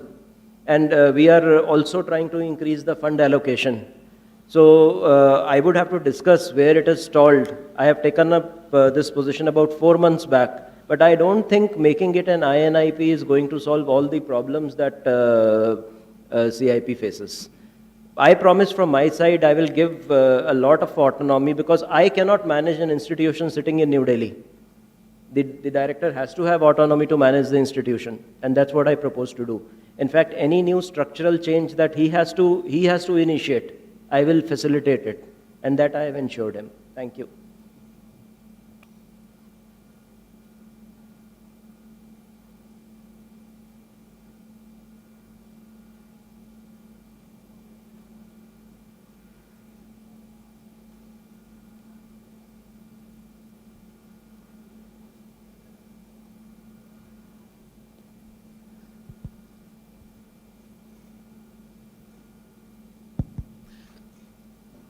Sir, I am Dr. Nishant Goel from CIP Ranchi. Sir, yesterday also during the visit I had raised this point to the honorable members of the NHRC that our institute, and that for that matter Rinpass also is a 100-plus-year-old institute.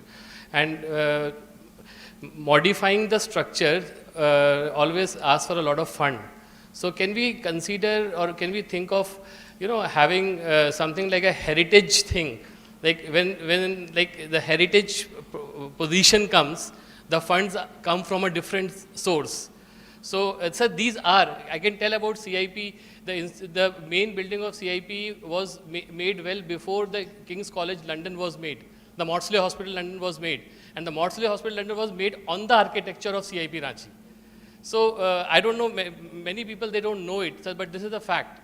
So, can we think of, I'm not asking you to make it a UNESCO World Heritage Site, it's a long drawn thought. But can we think of, by just to restore the heritage what we have in both the institutes, CIP as well as Rinpass. Madam, you are also going to get 100 years old after 3 years. So why not? Thank you. You want me to answer? Sir, anyone like. I also come from an institution, basically, which is as old or probably older than either of the two institutes. I happened to be at Lady Hardinge Medical College as a vice principal before I became DGHS. Well, the heritage part actually creates more of a problem because you can't destroy or change the heritage structure. You have an opportunity to maintain a very small part as heritage and build up an entirely new institution. So instead of wasting funds on debilitated buildings, you should actually look at a new infrastructure, which as Dr. The Director Nimhans mentioned, should be lean and more functional, unified rather than spread out. It will be easier to maintain. I think that answers your question. Thank you. But should we allow the old buildings to languish?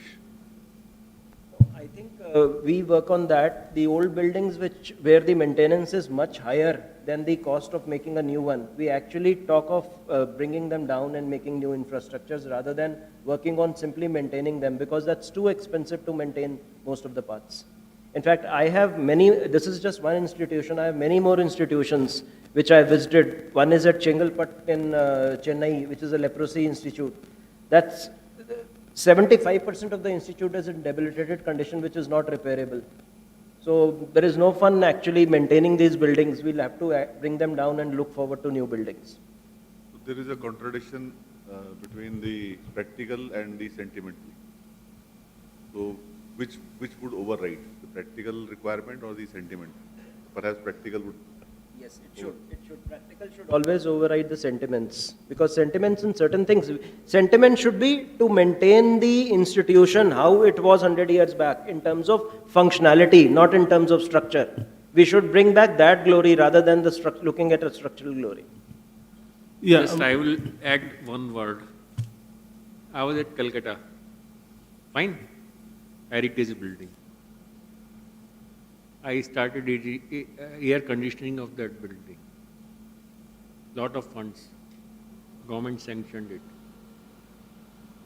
Then one fine day, one person will file PIL.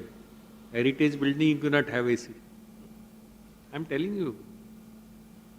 When you see you have to maintain the building in the same condition it is in which you cannot build it as on today. That is the concept of heritage building maintenance. Now you require these buildings modernized, you see.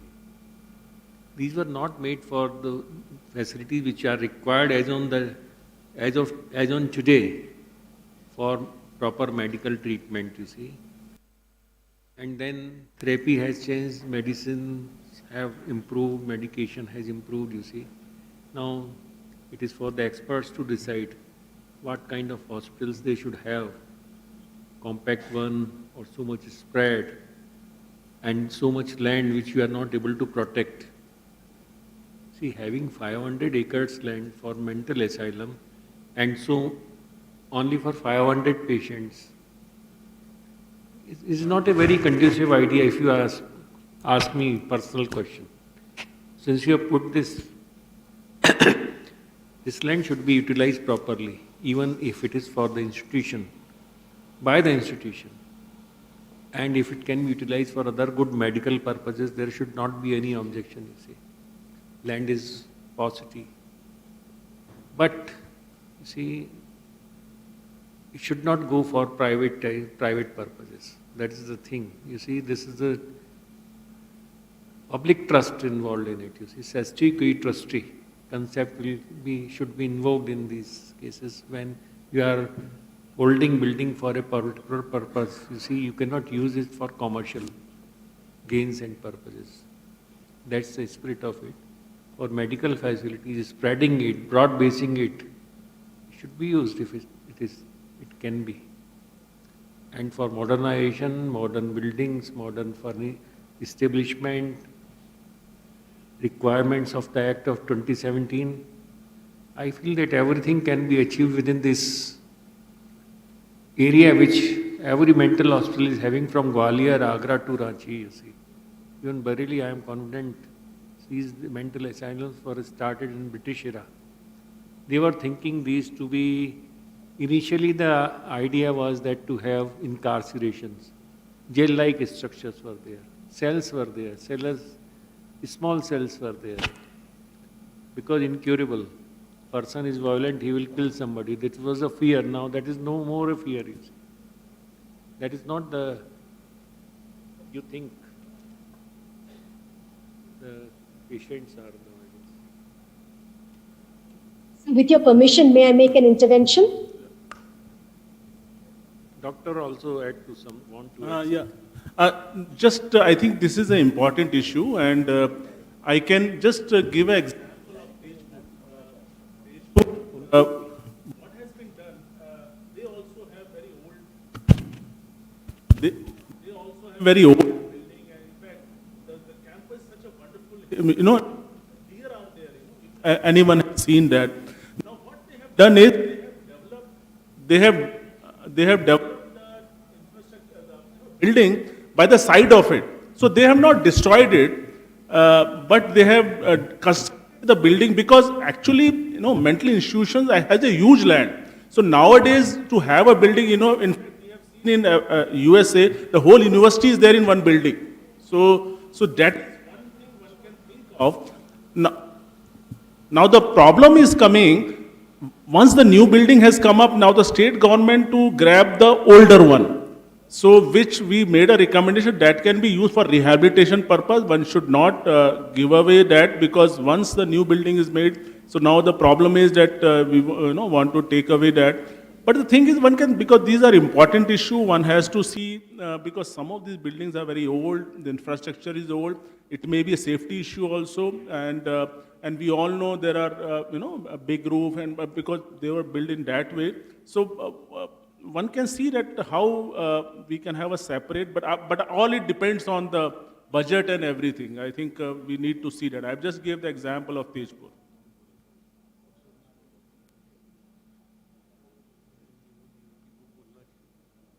Director Nemens, she wanted. Thank you very much, sir. Yes, sir. So I just wanted to say that, I think there are both the arguments have their advantages and their disadvantages. I think both these institutions are truly heritage institutions. They have fantastic records. So I think, as was mentioned by the DGHS, if the NIC or other organizations could be involved into digitizing all the patient records, I think there will be very, very valuable information.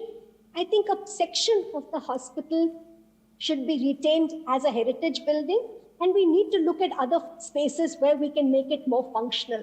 So I think a judicious, balance of both these things, looking at pragmatism, but at the same time, trying to, at least preserve some of the structure as it was, but most importantly, digitizing patient records, to tell us about, how treatments have evolved is a very, very important step, sir. Thank you very much.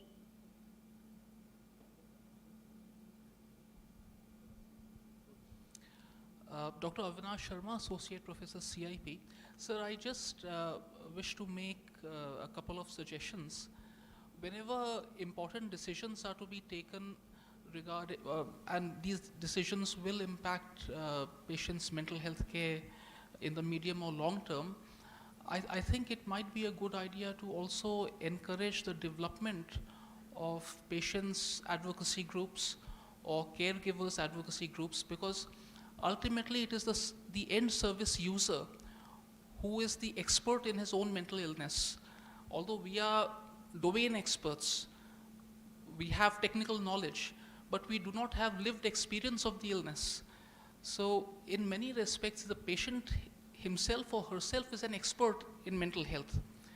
So their voice, if it is heard when it comes to designing or modifying whatever the existing service care delivery system is, I think it will democratize the system a bit and let their voice be heard, so that the final outcome may actually be to the liking of the end service user.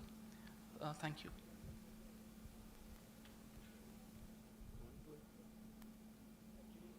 Going back to the heritage thing, the heritage building can be converted into a museum showcasing your journey, but that should be a small part.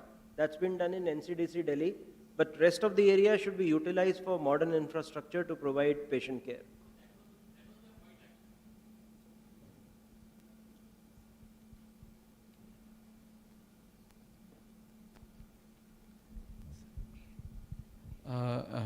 Good afternoon. I'm Dr. Sanjay Munda from CIP. Sir, going with this discussion, what our Atul Goyal sir was saying, we do have many equipment which have archival values, sir. So maybe that is one part where we can look into. Another thing, sir, the point I am raising right now, the mental health establishment bodies, the Central Mental Health Authority and the state one, the kind of status these two bodies we have right now, lot of impediments we can see on the provision of MCHA 2017. So in this regard, one important aspect which I find that the training of law enforcement officials and also the mental health professionals on various provisions of the Act. Why I am raising this issue? Because maybe Director Madam of Rinpass and many other people who live in the Kanke area, we find a lot of wandering mentally ill persons. So the police in charge of a particular police station, they really lack what is their duty as per as the provision of MCHA is. So I think apart from these mental health establishments bodies, proper functioning of these bodies and the training are very, very important in terms of these wandering mentally ill persons. I think that's an important point. That is why I just want to apprise everyone that the last CMHA meeting in April, in fact, manuals have been developed, and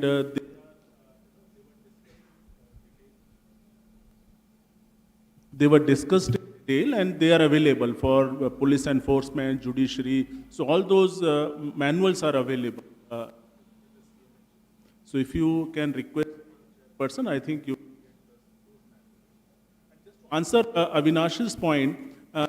Your point is very important. That is why in CMHA, the member is one of the user, if you know, user is one of the member, not only user, but caregiver also, the one category caregiver also. So user as well as caregiver are part of CMHA group. You know? So whenever there is a meeting, they are part of our group.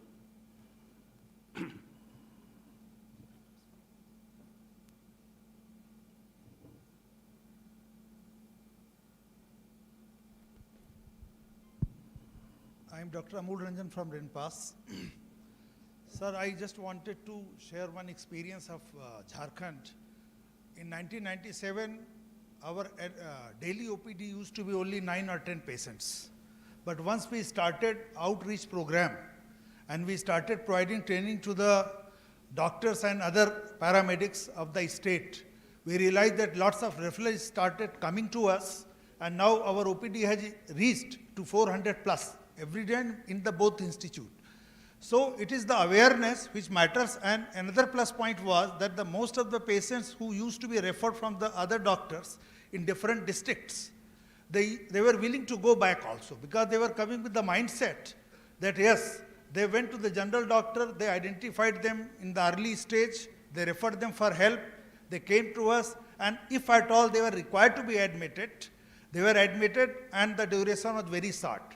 So I think that whatever we are focusing, that is all right, but this is high time that we have to again start that system of ensuring that manpower development should be such where most of the non-psychiatrist doctors and paramedics have to be trained in psychiatry, which was the original concept of National Mental Health Program, which came in 1982, which clearly envisaged that decentralization is the most important part to destigmatize mental illness, as well as to ensure that the long-standing patients are decreased in time to come. And we have experimented it.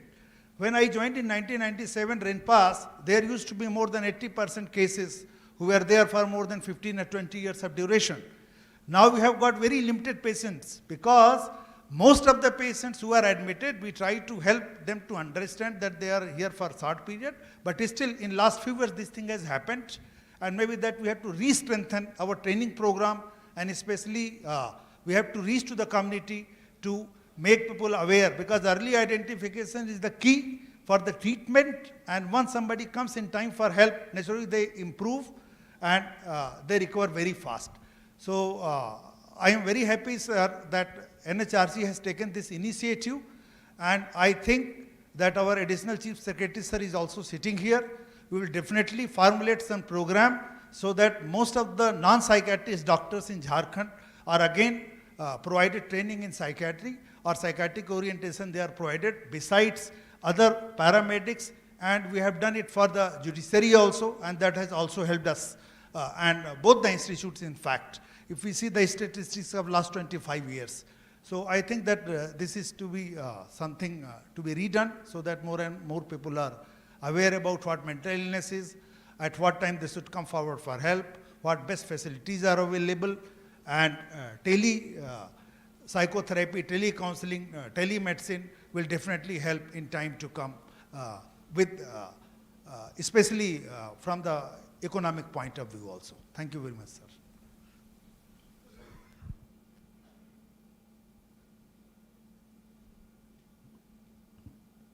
I think very important point has been made out.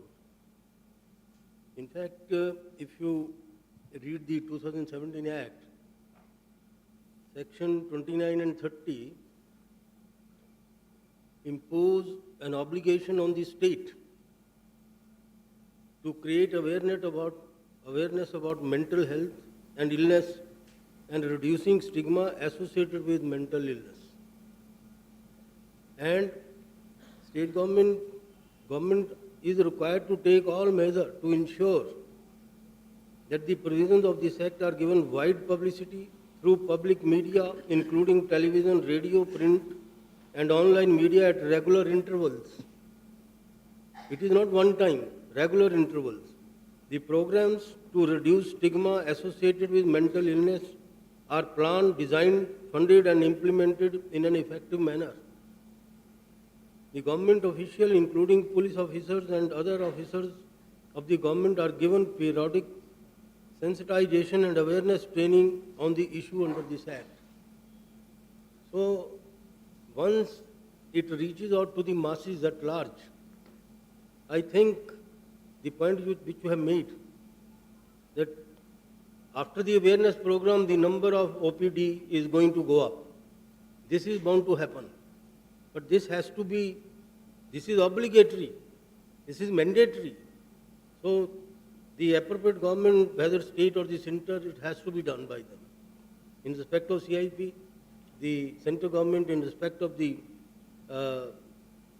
Rinpass, the state government.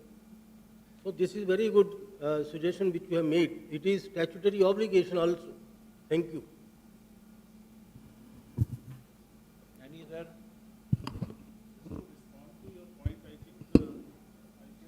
Just tell you that recently, because not only this material, they should be in local language. And the government had made, the Hindi language, since I was part of that. So if you want to have, we can provide the Hindi language, basic simple language. It's a mandatory, as per the Act, also to provide that. So just wanted to give this information to you, that it has to be the local language, Hindi language, it's available.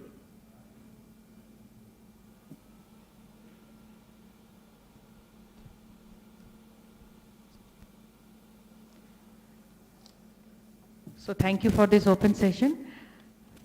If any more questions you have, then can send to organizers and reply will be provided in due course. Thank you. Now for remarks, may I request Mr. Justice Mahesh Mittal Kumar, Honorable Member, NHRC. Sir.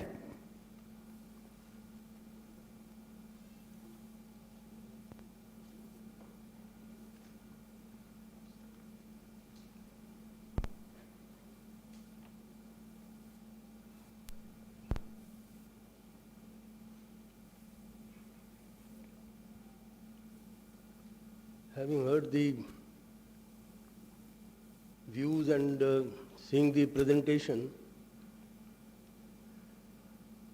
and the ground realities by inspecting the institution yesterday,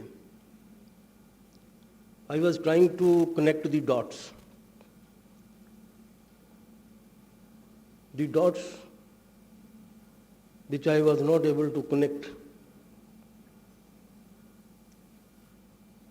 One, if an institution is functioning without a director, without faculty, without manpower, and it is only 12%, then how this work is being done, how this achievement is being made? And does it mean that the sanction posts are too many and the work function can be performed by 12%? That is a big question which I ask myself. And these dots I am unable to connect.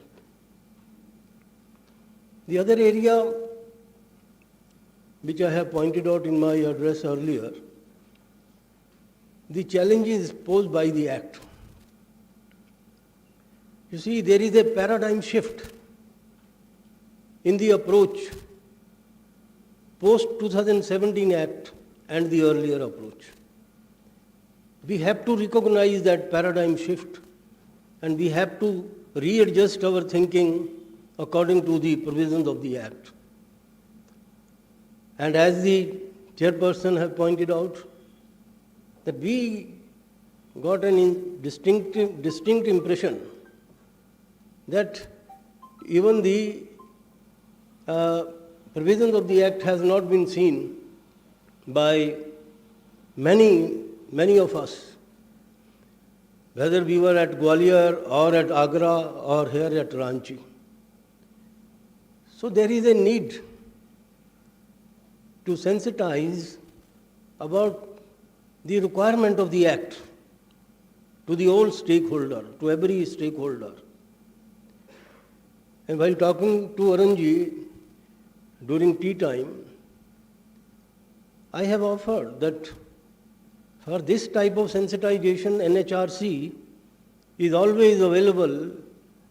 By video conferencing, we can have 1 session, 2 session, 3 session to highlight the paradigm shift and the 2017 Act provisions so that everybody is aware what is expected and how things have changed from 1987 Mental Act to 2017 Act. So but otherwise, the long stay of the patient, not more, even the serious patient are not to be kept for more than 30 days according to the provisions of the Act. Admission and treatment is also dealt and regulated now. It is not left to any guesswork. The framer of the statute, I think, after various readings of the bill in the Parliament, select committees, it has gone through good milling. If you see the select committee's report on the website of the Parliament, this act, before becoming law, has milled through various stages. So very carefully drafted, and ultimately what we see. So it, I think, is very important to have sensitization with regard to the act.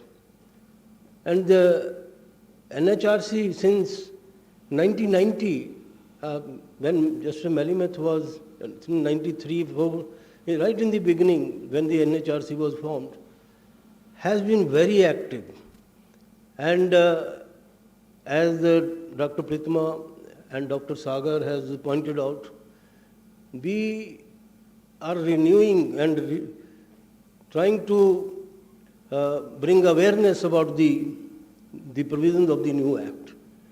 With these words, I think at the end of the day, there are many issues, many challenges. Let us see how quickly, how effectively we are able to solve it. Thank you.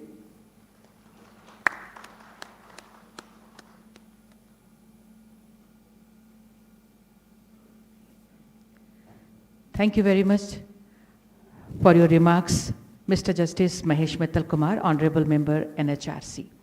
Now for the concluding remarks, may I invite our Chief Guest, Mr. Justice Arun Mishra, Honorable Chairperson, NHRC.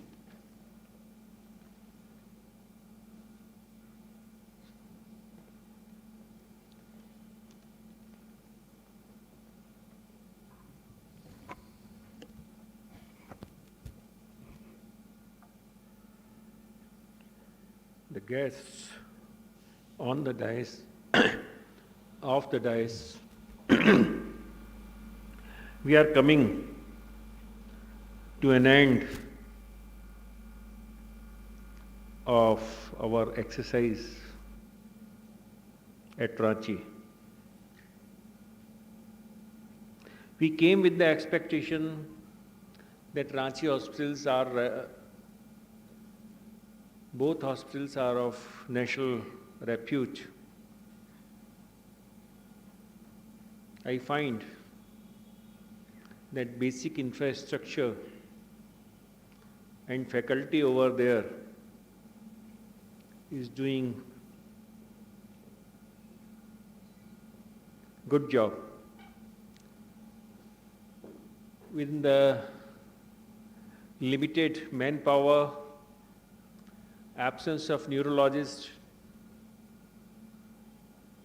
how the hospitals they are managing with 2 psychiatrists with 576 patients, unparalleled. Kudos must given the way in which you are managing the show to those who are involved in the exercise. It is a teamwork. Necessity has been felt by the Additional Chief Secretary, Director, Central Health Services and other functionaries. They have shown that they are alive to the situation. But one thing is there, that even officers says that things are not in my hand. Additional Chief Secretary will say that I have to obtain this, that, this department, that department. Director, Central Health Services will also say that I have hierarchy below me and above me. So, this is the structure of Human Rights Commission also. Let me say it. But nonetheless, if we have a will, we have a way. If we target on time-bound basis anything, I feel that there is nothing which cannot be turned within the given space of time, and before that, what we perceive. is your willpower, sheer willpower, which is running this country and which will improve the situation in these institutions. I am hopeful that mandate of the Act, purpose of using the harsh word, extremely harsh, let us awake.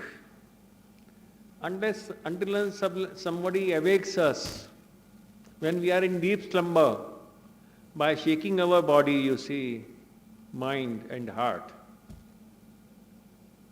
We have to awake, arise and stop not till we achieve the goal, as said by Vivekananda.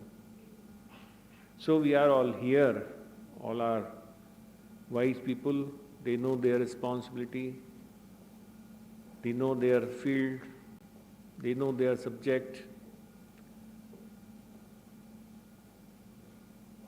Dr. Das talked of civic amenities are not being made available as the hospitals are not in municipal corporation area. This aspect I emphasize should be looked. What civic amenities are not available, if the area, whether area can be extended or without extension of the area, if any civic amenities is lacking, I request the governmental functionary to look into this aspect too. Then outreach, I would like to comment, is a extreme necessity as pointed out by all the speakers. And due to that, you see, it has been emphasized that awareness has come, people are more coming to the OPDs, fine. But awareness is a continuous process. We have not reached to the level where we should have reached in 75 years of our independence. We have haves and have-nots, division into that. We have a digital divide too. We have divide in educational field. Education, health, primary level community health center. See, woman is giving birth at primary health center, being rushed due to the bleeding thereafter after giving birth to the child for want of paucity of blood to another center because of blood is not available at that center. Unheard of situation.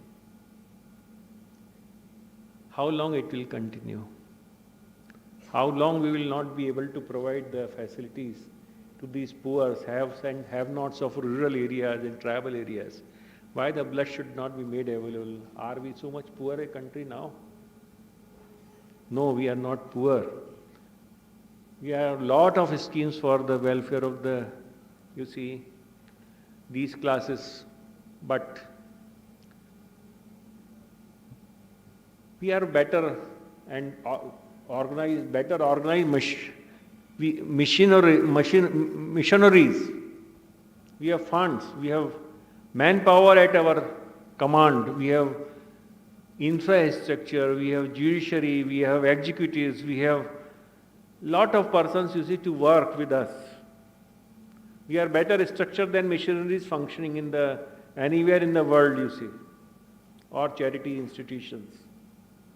Government is more effective, much effective as an instrument of charity and charitable institutions. Wherefore we are failing? Wherefore we are failing? One, we have not gone beyond red tape. Nobody will want to take the responsibility for doing a positive thing. Let us improve this habit. I am also running an office. I have been in several offices. So this negativity should come to an end, and we should try that the schemes are better implemented, and always there is some improvement. Primary health center, community health center, and district hospital Are we so poor a country that we are not able to provide, you see, basic medical facilities at the at the places wherever the hospitals are? We have to think over on these lines. If we start thinking over on these lines, I feel that there should not have been, would not have been paucity of so much staff in both these institutions. This is our apathy. This is our, you see, if for any reason salaries are less, people are attracted towards foreign jobs or in private sector, we have to think over it. Who will think over it? Government has to think over it. We have to think over it. Why government hospitals are dying? Why every medical college is not having, in the country, government medical college is not having the faculty. There is shortage of faculty. They are facing closing down. When MCI takes the action, High Courts gives the time, then they transfer certain faculties, then again retransfer them back to their original hospitals under the pressure of the doctors. You see, this is how we are managing the show. We are escaping. We are trying to ensure that our medical colleges are not closed run by a government. But this is not a good show. We have to live to the situation. We have to improve the salary structure. We have to improve the working conditions and everything. So it is up to you to consider, and then outreach program should be started once again. Even if you have paucity, devote some certain doctors, certain social workers, certain incumbents who can, even those are experts in the field. Take the help of DLSA or some other agencies also in spreading the awareness, and community service should be started. It is absolutely necessary and statutory obligation too. And then, since patients are in Central Institute, are from various states, I am sure even in Rinpass, you see, Rinpass also, there are patients from other states. I have assured the directors of them yesterday our full cooperation in sending back the patients, those who have been cured and ready for discharge, but not being sent, 300 in each. So we are ready to extend our help of our investigation wing, headed by Director General of the Police. We have our strong investigation wing. We will ensure in various states accept, families accept. We will move the local administration. Even if you are finding any difficulty, even in the state of Jharkhand or Bihar or anywhere else, we are there to help you out. We will take the cognizance of the matter. We will issue requisite direction to the local authorities. We will help you out. Our function, and I have already assured you of full cooperation, and I will remind that you have assured us that you are sending them back. This is a reciprocal obligation. I still reiterate, and I feel that we will be fulfilling this job. Not only for Ranchi, we will do the same for other Gwalior and Agra also. There are patients are not being accepted for this or that reason by the family. That we have to take care. We have to ensure that once they have the right in the property to live with the family, live in the community, and let us improve what is and provide what is. Rules are being framed. I am happy. Additional Secretary told and would be notified within 1 month. Good thing which will happen, and I feel that various other obligations, statutory obligations, will not remain silent spectator on paper. When there is statutory provision, budgetary provision is required to be made, definitely, in order to discharge the obligation. Otherwise, we will fail in our duty. in discharge of the directive principles which are for the governance of the country, which have found the statutory shape. Once they have found the statutory shape, they become enforceable also, can be enforced in various ways by the courts, by the commissions, by all of us. We can, even citizen can come, that this is my right, statutory right, given under directive principles. The state is given more liberty to implement them for the reason because they are more important in governance and for improving the situation. So let us work together because we are all meant to give shape to the directive principle as envisaged. Rights, directive principles to be fulfilled only when we perform our duty. Each of one of us perform our duty. Otherwise, if we talk of rights only, then, and we are not performing our duties, we are not entitled for exercise of our rights. That is the basic fundamental. If we are depriving somebody of their rights, even I am telling you, let me talk little philosophy also. We are going to be punished. And definitely we will be punished in this lifetime only. Posterity is not going to forgive us. And see what I have told you today. See in your life what we do, we reap. What we sow is grown. And what we'll do, it will come up. Or what inaction we are doing, it will also, we have to face the result of our inaction. If we are silent, not speaking towards injustice, we have to face the music. This is a natural justice.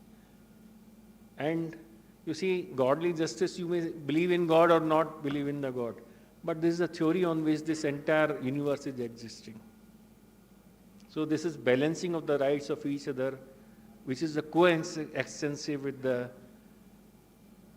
mutual existence. Let us respect each other's rights. If this universe is existing, it is existing due to the coexistence. You cannot kill this. You cannot get rid of sun, moon, or this planet, that planet. It will create imbalance. So let us respect each other's rights. Nature is that. It is depending upon that. Let us work together. Let us work happily. Let us work in the spirit. That's it for the entire day. You see how much we require for keeping our body and soul intact together. 210 rupees, 232 rupees, a class. And that should be good enough for us. So let us stop at 210. We are working for that. And one family may require 10,000. We'll survive without that. Much more money which we are getting under 6th pay or 7th pay commission. We are getting something more which I never dreamt of when I entered this, you see, judgeship and all that. That this will be the salary structure one day, more than 3 lakhs you are getting, you see. We are getting so much amount that we cannot spend it actually. But our greed is increasing with the amount is coming, you see. We expect always DA to be increased. This should end. Let us not mix this financial part with the rights, duties, and, you see, directive principles, which are most important chapter, directive principles of our Constitution. Let us work together as human, as humble human, as much as we can. Thank you very much.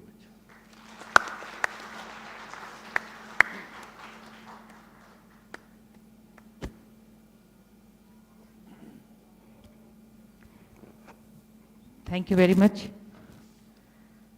For concluding remarks, our Chief Guest, Mr. Justice Arun Mishra, Honorable Chairperson, NHRC. Now we are going to present mementos. And for this, may I request Mr. Justice Arun Mishra, Honorable Chairperson, NHRC.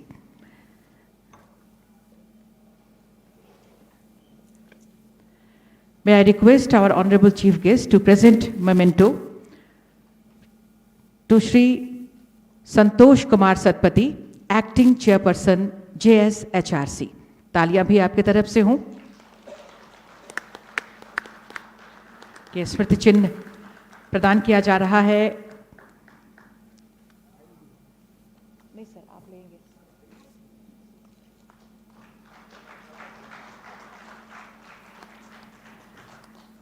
Sir से ही निवेदन, ACS sir Shri Arun Kumar Singh sir हमारे बीच आपको स्मृति चिन्ह प्रदान करेंगे। Honourable chairperson NHRC mister justice Arun Mishra. तालियां भी जरूर हों।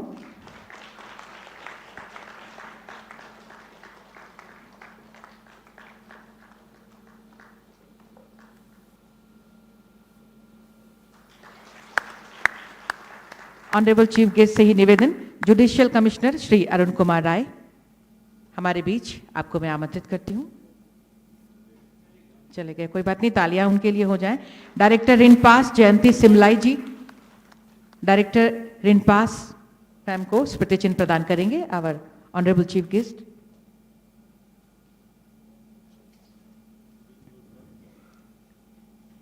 तालियां आपकी तरफ से। सर से निवेदन, doctor Vasudev Das director CIP को स्मृति चिन्ह प्रदान कर रहे हैं ऑनरेबल चेयरपर्सन एनएचआरसी।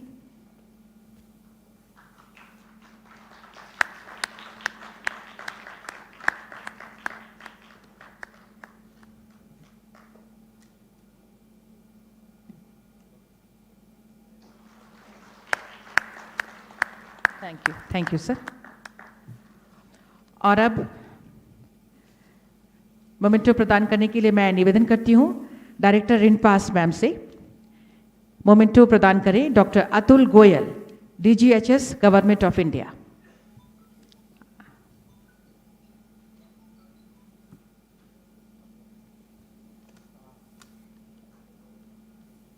तालियां हों आपकी तरफ से। Thank you ma'am. Shri Alok Trivedi sir से निवेदन, Shri Alok Trivedi sir additional secretary sir से निवेदन, professor doctor Rajesh Sagar ji psychiatry department AIIMS Delhi को स्मृति चिन्ह प्रदान करें सर।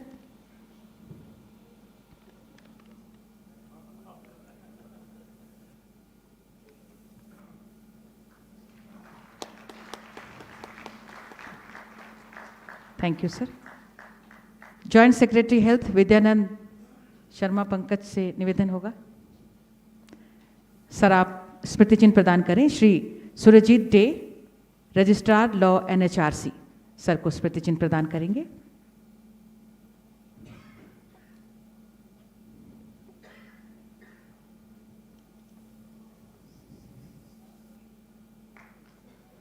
तालियां हों आप सबकी तरफ से। Thank you sir.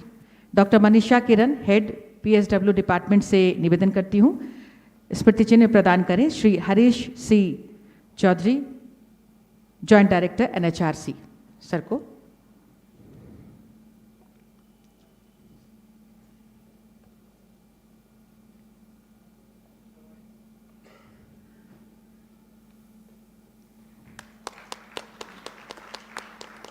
Thank you. Doctor Mashroor Jahan HOD clinical psychology RINPAS से मैं निवेदन करती हूं स्मृति चिन्ह प्रदान करें Shri Bhavuk Garg, associate professor DGHS.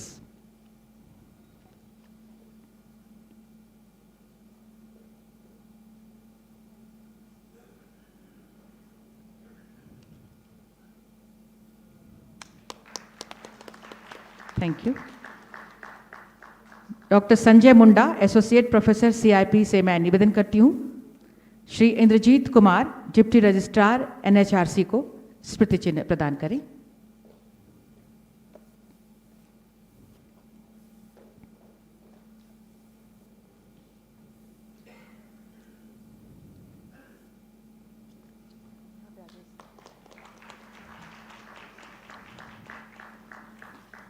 Thank you. Doctor Amul Ranjan professor department of clinical psychology RINPAS से मैं निवेदन करती हूँ आप में मिनटों प्रदान करें।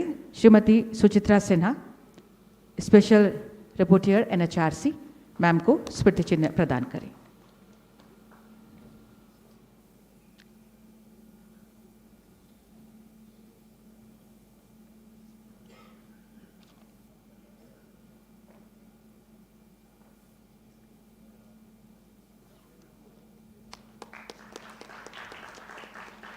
Thank you, sir. And now we have come to the end of this workshop. So for the vote of thanks, may I invite Shri Harish Chandra Chaudhary, Joint Secretary, NHRC.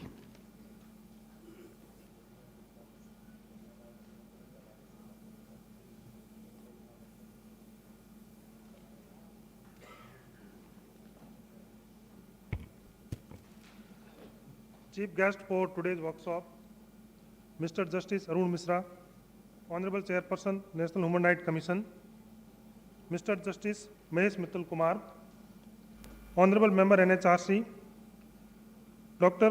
Gyaneshwar Manohar Mule, Honorable Member NHRC, Sri Rajiv Jain, Honorable Member NHRC, Sri Santosh Kumar Satpathy, Honorable Acting Chairperson, Jharkhand State Human Rights Commission, Sri Devendra Kumar Singh, Secretary General NHRC, Sri Arun Kumar Singh, Development Commissioner and Additional Chief Secretary, Department of Health, Medical Education and Family Welfare, Government of Jharkhand, Sri Manoj Yadav, Director General Investigation NHRC, Sri Surajit De, Registrar Law NHRC, Dr. Atul Goyal, Director General of Health Services, Government of India, Dr. Pratima Murthy, Director NIMHANS, Dr. Rajesh Sagar, Professor, All India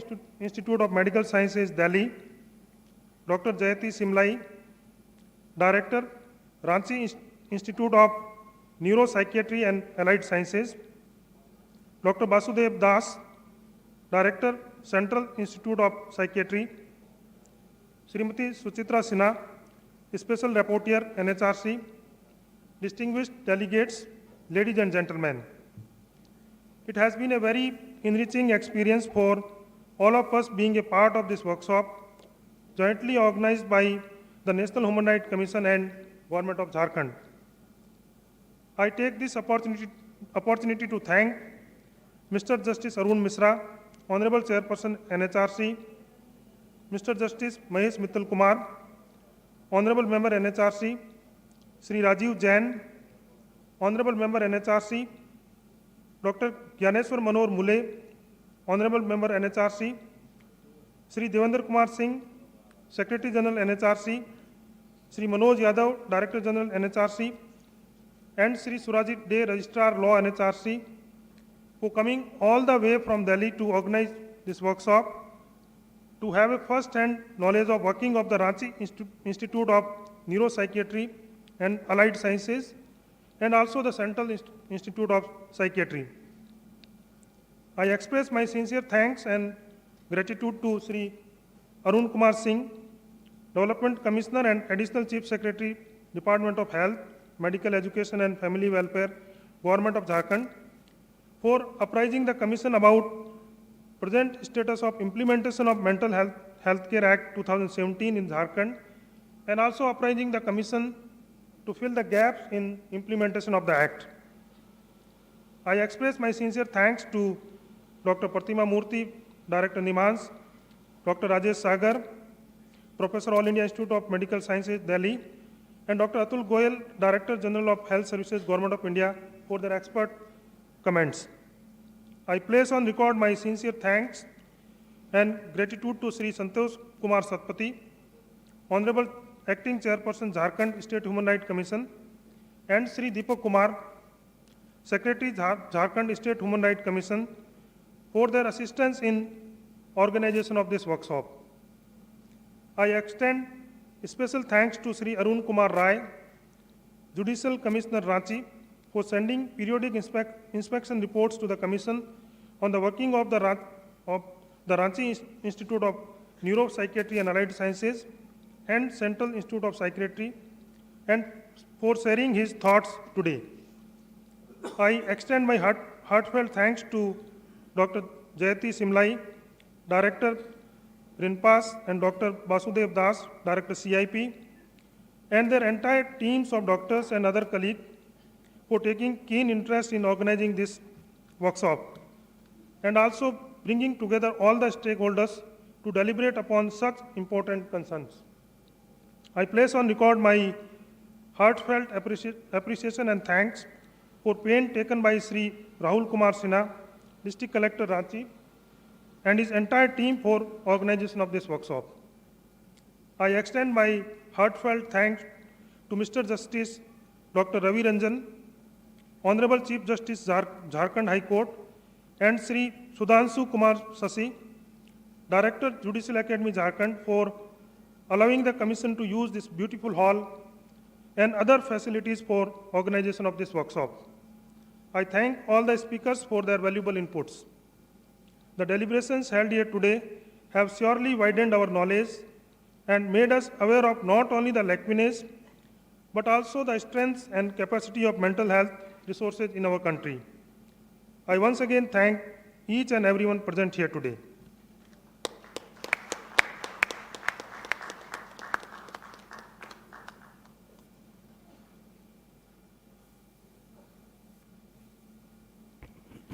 Thank you, sir.